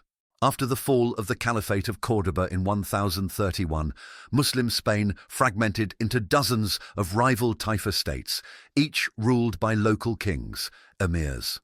The problem: the Taifas were politically weak and constantly at war with one another. Instead of uniting against the Christians, they often hired Christian mercenaries to fight their Muslim rivals. The solution?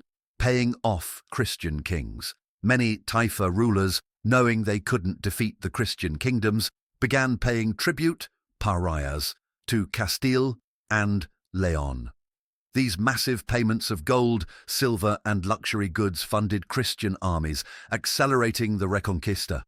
Everything changed in 1085, when King Alfonso VI of Castile-Leon captured Toledo, the most important city in central Iberia. Joseph F. O'Callaghan describes Toledo's fall as the first major territorial loss for Muslim Spain since the initial conquest, Reconquest and Crusade in medieval Spain. Faced with the real possibility of complete Christian domination, the desperate Muslim rulers of Seville, Badajoz, and Granada turned to North Africa for help. They invited a powerful Berber dynasty, the Almoravids, to cross the Strait of Gibraltar and defend Islam. Who were the Almoravids? The Almoravids were a Berber warrior sect from the Sahara Desert. They had built a mighty empire across North Africa, stretching from Morocco to Ghana. They followed a strict interpretation of Islam, viewing the Taifa rulers of Al-Andalus as corrupt, weak, and unworthy of rule. Their leader was Yusuf ibn Tashfin, a brilliant general and ruthless ruler. Yusuf and his highly disciplined army of 15,000 Berber warriors landed in Iberia. In October 1086, they met Alfonso IV's Castilian army at the Battle of Sagrajas, also known as Al-Zalaqa, meaning slippery ground. The result was a massacre. The Christian army was annihilated. Hugh Kennedy writes that Sagrajas was a catastrophic defeat, demonstrating that Christian expansion was far from inevitable. Muslim Spain and Portugal. What was the impact of that bloody battle? Christian expansion was stopped in its tracks. The Taifa rulers, though initially grateful, soon realized that the Almoravids were here to stay. In 1090, Yusuf deposed the Taifa rulers and absorbed Al-Andalus into his empire, reunifying Muslim Spain for the first time since Cordoba's fall. At first, the Almoravids stabilized Al-Andalus. They fortified cities, strengthened armies, and brought religious discipline. Among their other achievements were restored Muslim military power in Iberia, prevented further Christian conquests for nearly 50 years, built fortresses and strengthened defenses, turning cities like Seville and Granada into military strongholds. Derek W. Lomax, an important British historian in his book The Reconquest of Spain from 1978, notes that, for a time, the Almoravids re-established Muslim power in Spain, but their harsh rule alienated many Andalusians. However, the Almoravids were not invincible. Over time, their brutal taxation and religious extremism turned the local Muslim population against them. In 1147, a new enemy emerged, the Almohads, an even more radical movement from Morocco. Who were the Almohads? The Almohads were a fundamentalist Islamic movement from the Atlas Mountains of Morocco. Unlike the Almoravids, who were strict but pragmatic, the Almohads were zealots. They believed in absolute religious purity, persecuting not only Christians and Jews, but also Muslims they deemed unfaithful. The Battle of Al-Arcos, 1995. Christian defeat. The Almohads invaded Iberia, and in 1995, under Caliph Abu Yusuf Yaqub al-Mansur, they devastated the Castilian army at the Battle of Al-Arcos. Richard Fletcher was a British historian who specialized in the medieval period. In his book, Moorish Spain, he describes Al-Arcos as one of the most humiliating defeats in Castilian history, exposing the fragility of Christian power. What was the impact? Christian advances were reversed. Castile and Aragon suffered heavy losses. The Almohads strengthened their grip on Al-Andalus, imposing strict Islamic rule. By 1200, it seemed like the Reconquista might fail entirely, but the Christian kingdoms would not surrender. A powerful coalition of Christian forces was gathering, leading to one of the most decisive battles in medieval history.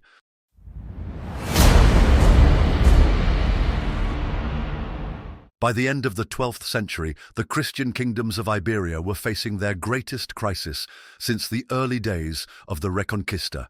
The arrival of the Almohads, a militant North African dynasty, had reversed Christian gains and brought Iberia back under strong Muslim rule.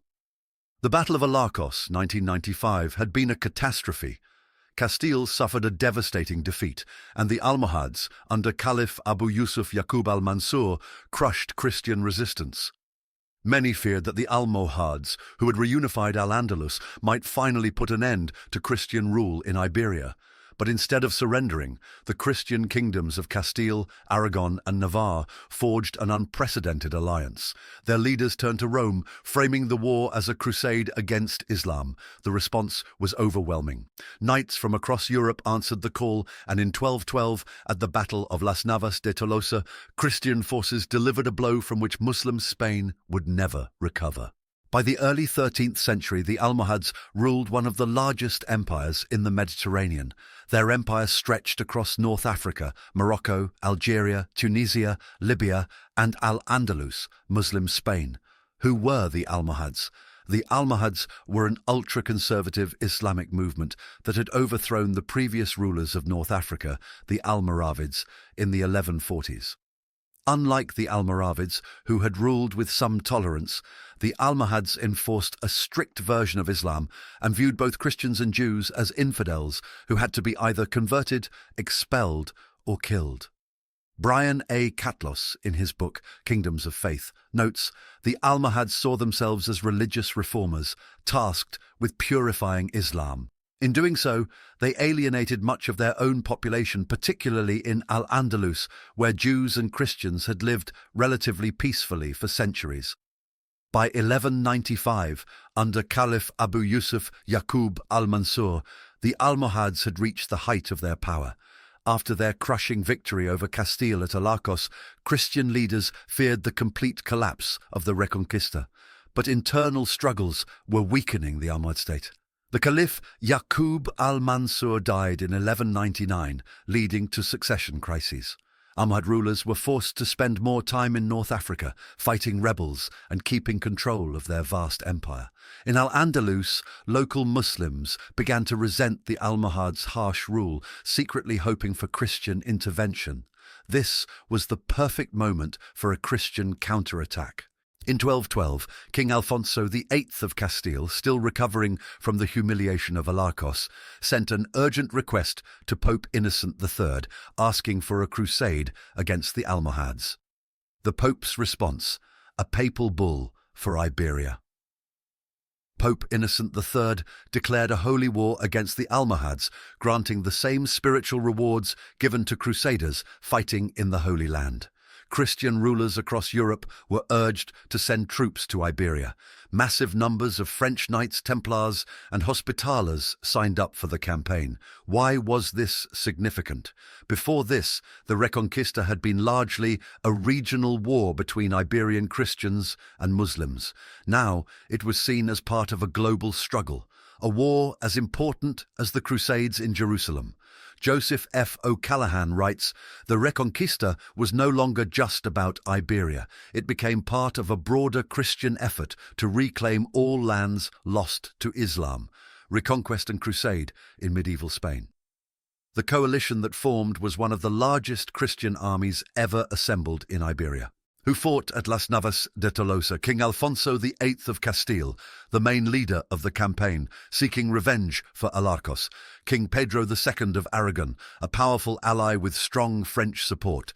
King Sancho VII of Navarre, a Basque warrior king who would play a key role in the battle. Portuguese and Leonese knights. Though the kings of Leon and Portugal refused to participate, many of their nobles and military orders joined anyway. French and European crusaders. Thousands of knights from France, Italy, and Germany arrived in Castile. Total Christian army size, estimated 50,000 to 60,000 men. Total Almohad army size, estimated 60,000 to 75,000 men. Key difference.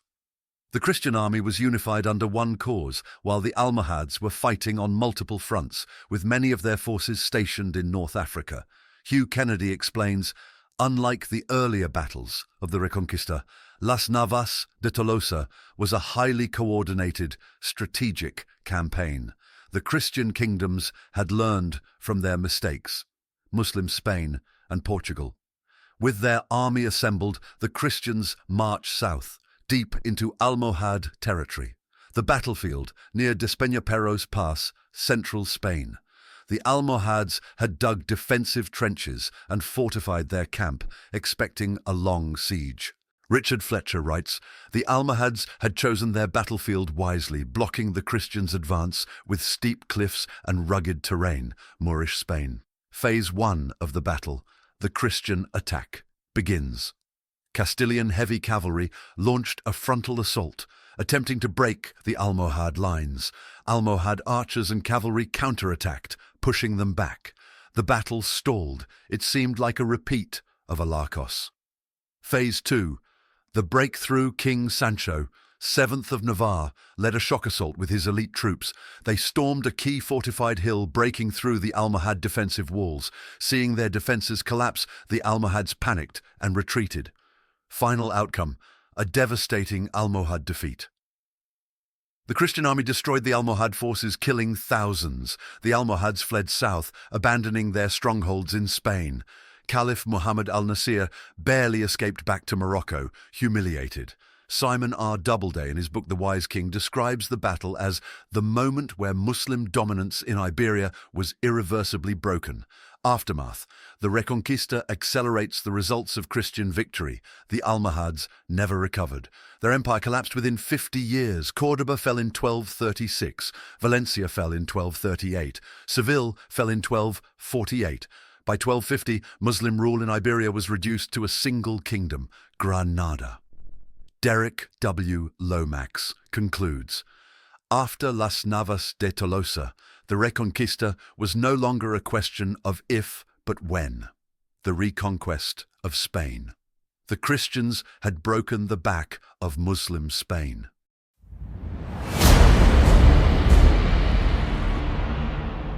The year 1492 stands as a defining moment in Spanish history. It was the year that marked the culmination of nearly 800 years of struggle between Christians and Muslims in the Iberian Peninsula. With the fall of Granada, the last Muslim stronghold in Spain, the Reconquista came to its final conclusion. But this was more than just a military conquest. It was the birth of a united Spain, a moment that reshaped not only Iberia, but also the entire world. The story of Granada's fall is one of war, diplomacy, betrayal, and a kingdom's desperate attempt to hold on to power against an enemy that had become too strong. It is also the story of the Catholic monarchs, Isabella of Castile and Ferdinand of Aragon, whose vision for a unified Spain was realized through a decade-long siege that would push the last remnants of Muslim rule off the European mainland. For more than 2 centuries, the Emirate of Granada had survived in the shadow of growing Christian kingdoms. But the forces that had once allowed it to thrive, its wealth, its stronghold in the mountains, and its ability to pay tribute, were no longer enough. By the late 15th century, the world had changed. Christian Europe was on the rise, while the Islamic world was divided and weak. The fall of Granada was no longer a question of if, but when. Granada had not always been the last Muslim kingdom in Spain. 200 years earlier, the Iberian Peninsula was home to many independent Muslim Taifa states.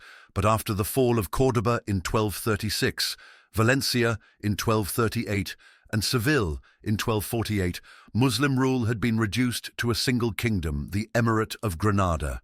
Ruled by the Nasrid dynasty, Granada had managed to survive through a combination of political cunning, economic strength, and military defense. The Sierra Nevada mountains provided a natural barrier against Christian armies, while the Alhambra, the stunning palace fortress that dominated the city, stood as a symbol of Muslim power in Spain. But above all, Granada survived because it played the game of diplomacy well. Its rulers had for centuries paid tribute, parias, to the Christian kingdoms, offering gold, silk, and luxury goods in exchange for peace. This wealth allowed Granada to maintain a lavish court culture filled with poets, architects, and scholars at a time when the Christian kingdoms were still forging their identities. Brian A. Catlos notes, Granada was not just a political entity. It was a cultural masterpiece, a fusion of Islamic, Christian, and Jewish traditions that had flourished in Iberia for centuries, kingdoms of faith. But this fragile existence could not last forever. By the late 15th century, the balance of power had shifted decisively in favor of the Christians, and the rulers of Granada knew it. The final blow to Granada came not just from superior military power, but from a political marriage that changed the course of history. In 1469, Isabella of Castile and Ferdinand of Aragon were married, uniting the two most powerful Christian kingdoms in Spain. Before their reign, Christian Iberia had been divided, with different kingdoms often fighting one another instead of focusing on the Muslim enemy to the south.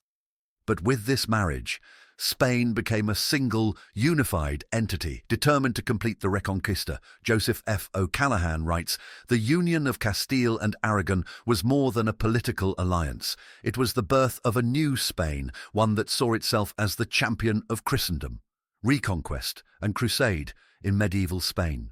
For Isabella and Ferdinand, the conquest of Granada was not just a military goal, it was a divine mission. They framed their war against the Nasrids as a holy crusade, a final push to remove Islam from Spain once and for all. They refused to continue the traditional system of allowing Granada to pay tribute in exchange for peace. Instead, they made it clear, Granada must surrender or be destroyed. The war began in 1482. Unlike previous campaigns, this was not a series of isolated raids, but a coordinated military effort that involved thousands of troops, the latest siege technology, and the full backing of the Catholic Church. The war unfolded in three key phases. Phase 1, the Christian advance, 1482 to 1487. The Catholic monarchs began their campaign by capturing key fortresses surrounding Granada. Their first major victory came in 1486, when they took Loja, a crucial defensive outpost. But the biggest blow came in 1487, when the Christians besieged Malaga, Granada's most important Mediterranean port. After months of brutal fighting, Malaga fell, cutting off the Nasrids from their supply routes to North Africa. Hugh Kennedy explains, with the loss of Malaga, Granada's fate was sealed. Without access to the sea, it could no longer sustain itself for long, Muslim Spain and Portugal. Phase 2, the Siege of Baza, 1489. Baza, another major Nasrid stronghold, fell after an 8-month siege in 1489. With this victory, Ferdinand and Isabella had isolated Granada, leaving it as the last Muslim city in Spain. Phase 3, the final siege of Granada, 1491 to 1492. In late 1491, the Christian army surrounded Granada itself. The siege was merciless. The Catholic monarchs built an entire town, Santa Fe, outside the city walls, ensuring a permanent military presence. Richard Fletcher describes the siege as a war of patience. Ferdinand and Isabella knew that Granada could not hold out forever. Moorish Spain. By December 1491, Emir Muhammad XII, Boabdil, saw no way out. His city was starving and his people were losing faith. He surrendered on January 2nd, 1492, handing over the keys to the city. According to legend, as he rode away from Granada, Boabdil wept, prompting his mother to say, "You weep like a woman for what you could not defend as a man." The consequences of Granada's fall the end of Islamic rule in Spain. After 781 years, Muslim rule in Iberia was over. The expulsion of Jews and Muslims. In 1492, Isabella and Ferdinand issued the Alhambra decree, forcing all Jews to convert or leave Spain. In 1502, the same fate awaited Muslims. The Spanish Inquisition begins, a tool used to ensure religious purity in Spain, targeting suspected heretics. The Age of Exploration. Just months after Granada's fall, Christopher Columbus set sail, leading to Spain's rise as a global superpower. Derek Lomax writes, 1492 was the moment when Spain emerged as a world empire, fueled by the conquest of Granada and the discovery of the New World, the reconquest of Spain. The Reconquista was more than just a war. It was a struggle for identity, power, and the future of Spain. The fall of Granada ended one of the longest conflicts in world history, shaping the religious, political, and cultural trajectory of Iberia for centuries to come. Brian A. Catlos states, "The Reconquista was not just the end of Muslim Spain, it was the beginning of a new global Spain, kingdoms of faith." With Granada's fall, Spain turned its eyes to the Atlantic. The war for Iberia was over.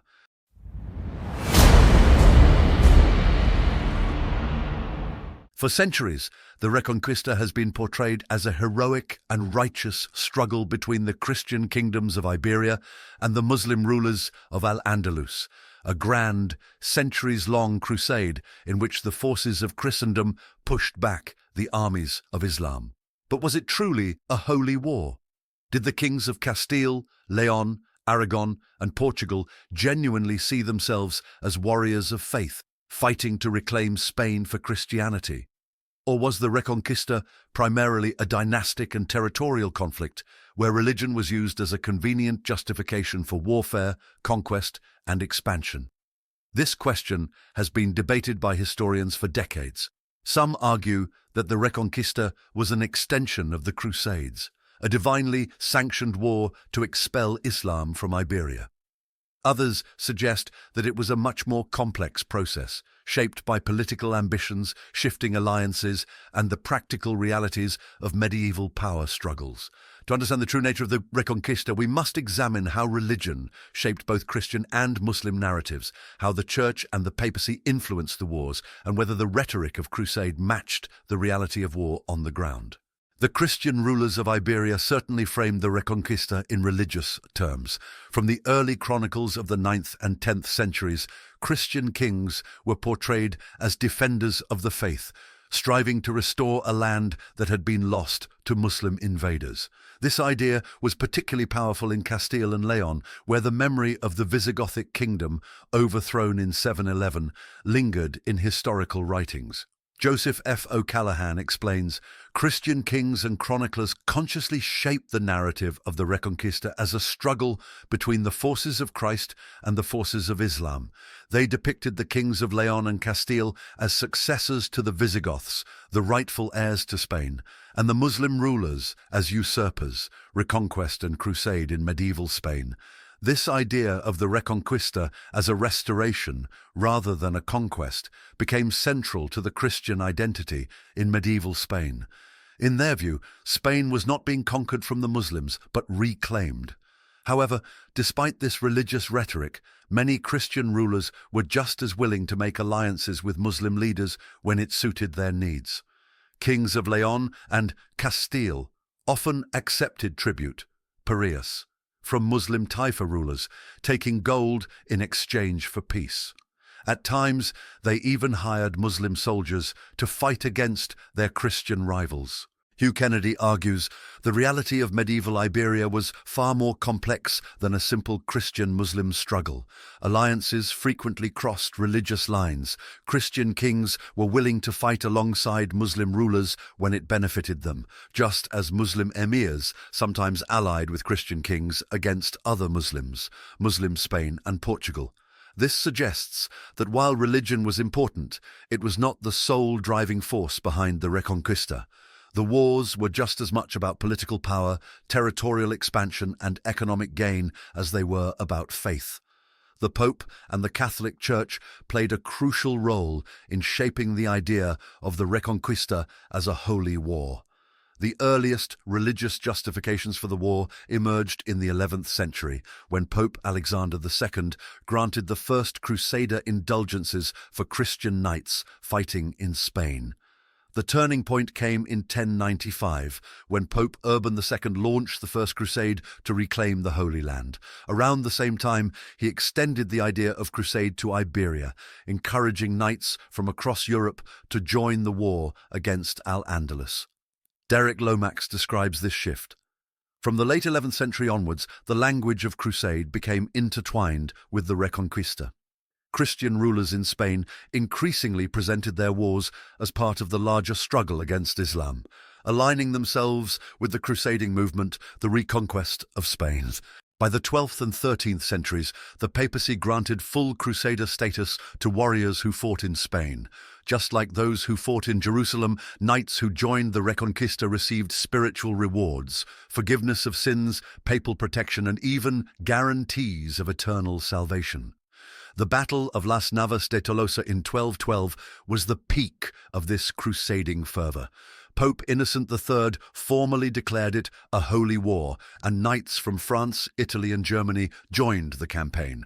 Richard Fletcher states, "The victory at Las Navas de Tolosa was not just a military triumph, but a religious one. It was seen as proof that God had willed the Reconquista to succeed." Moorish Spain. However, while the Church promoted the idea of crusade, this does not mean that all Christian kings saw themselves as purely religious warriors. They accepted papal support when it was useful, but they were ultimately driven by their own ambitions. In the 13th century, after Castile and Aragon had conquered most of Muslim Spain, the Pope wanted them to continue their crusade into North Africa. They refused. This suggests that once their political goals had been met, the crusading cause lost its appeal. While Christian rulers saw the Reconquista as a divinely ordained mission, how did the Muslim rulers of Al-Andalus view the conflict? For much of the early Reconquista, Muslim chroniclers did not see Christian advances as a religious war, but rather as a continuation of political struggles that had existed since the fall of the Caliphate of Cordoba. Taifa rulers were often more concerned with fighting other Muslim rulers than with resisting Christian attacks. However, this changed with the arrival of the Almoravids in the 11th century and the Almohads in the 12th century. These North African dynasties framed their wars in Spain as a jihad, a religious struggle against Christian forces. Simon R. Doubleday writes, "The Almoravids and Almohads brought a new sense of religious purpose to Al-Andalus. They portrayed the Christian advances as an existential threat to Islam itself and called upon all Muslims to resist in the name of faith." The wise king. This shift in perspective meant that by the 12th and 13th centuries, both sides, Christian and Muslim, were using the language of holy war. The Reconquista had become not just a political struggle, but also a deeply ideological one. So was the Reconquista a holy war? The answer is not simple. On one hand, religion was an essential part of the ideology of the war. Christian rulers used the rhetoric of crusade to justify their expansion, while Muslim leaders invoked jihad to resist them. The papacy granted indulgences, and knights from across Europe joined the fight. But on the other hand, the reality of the Reconquista was far more complex than a simple Christian versus Muslim struggle. Political ambition, economic motivations, and shifting alliances played just as large a role as religious faith. Brian A. Catlos summarizes, "The Reconquista was neither a pure holy war nor a purely political conflict. It was a centuries-long struggle in which faith and power were inseparably intertwined, shaping the destiny of Spain and the world beyond. Kingdoms of faith." Ultimately, the Reconquista was both a war of faith and a war of empire, a war where religious ideals and earthly ambitions were fused into one. The story of medieval Spain is one of resilience, faith, conflict, and transformation. From Visigothic kings to Umayyad exiles, from crusading monarchs to forgotten scholars, each chapter shaped not just a nation, but a civilization. If this journey moved you, there's more to explore.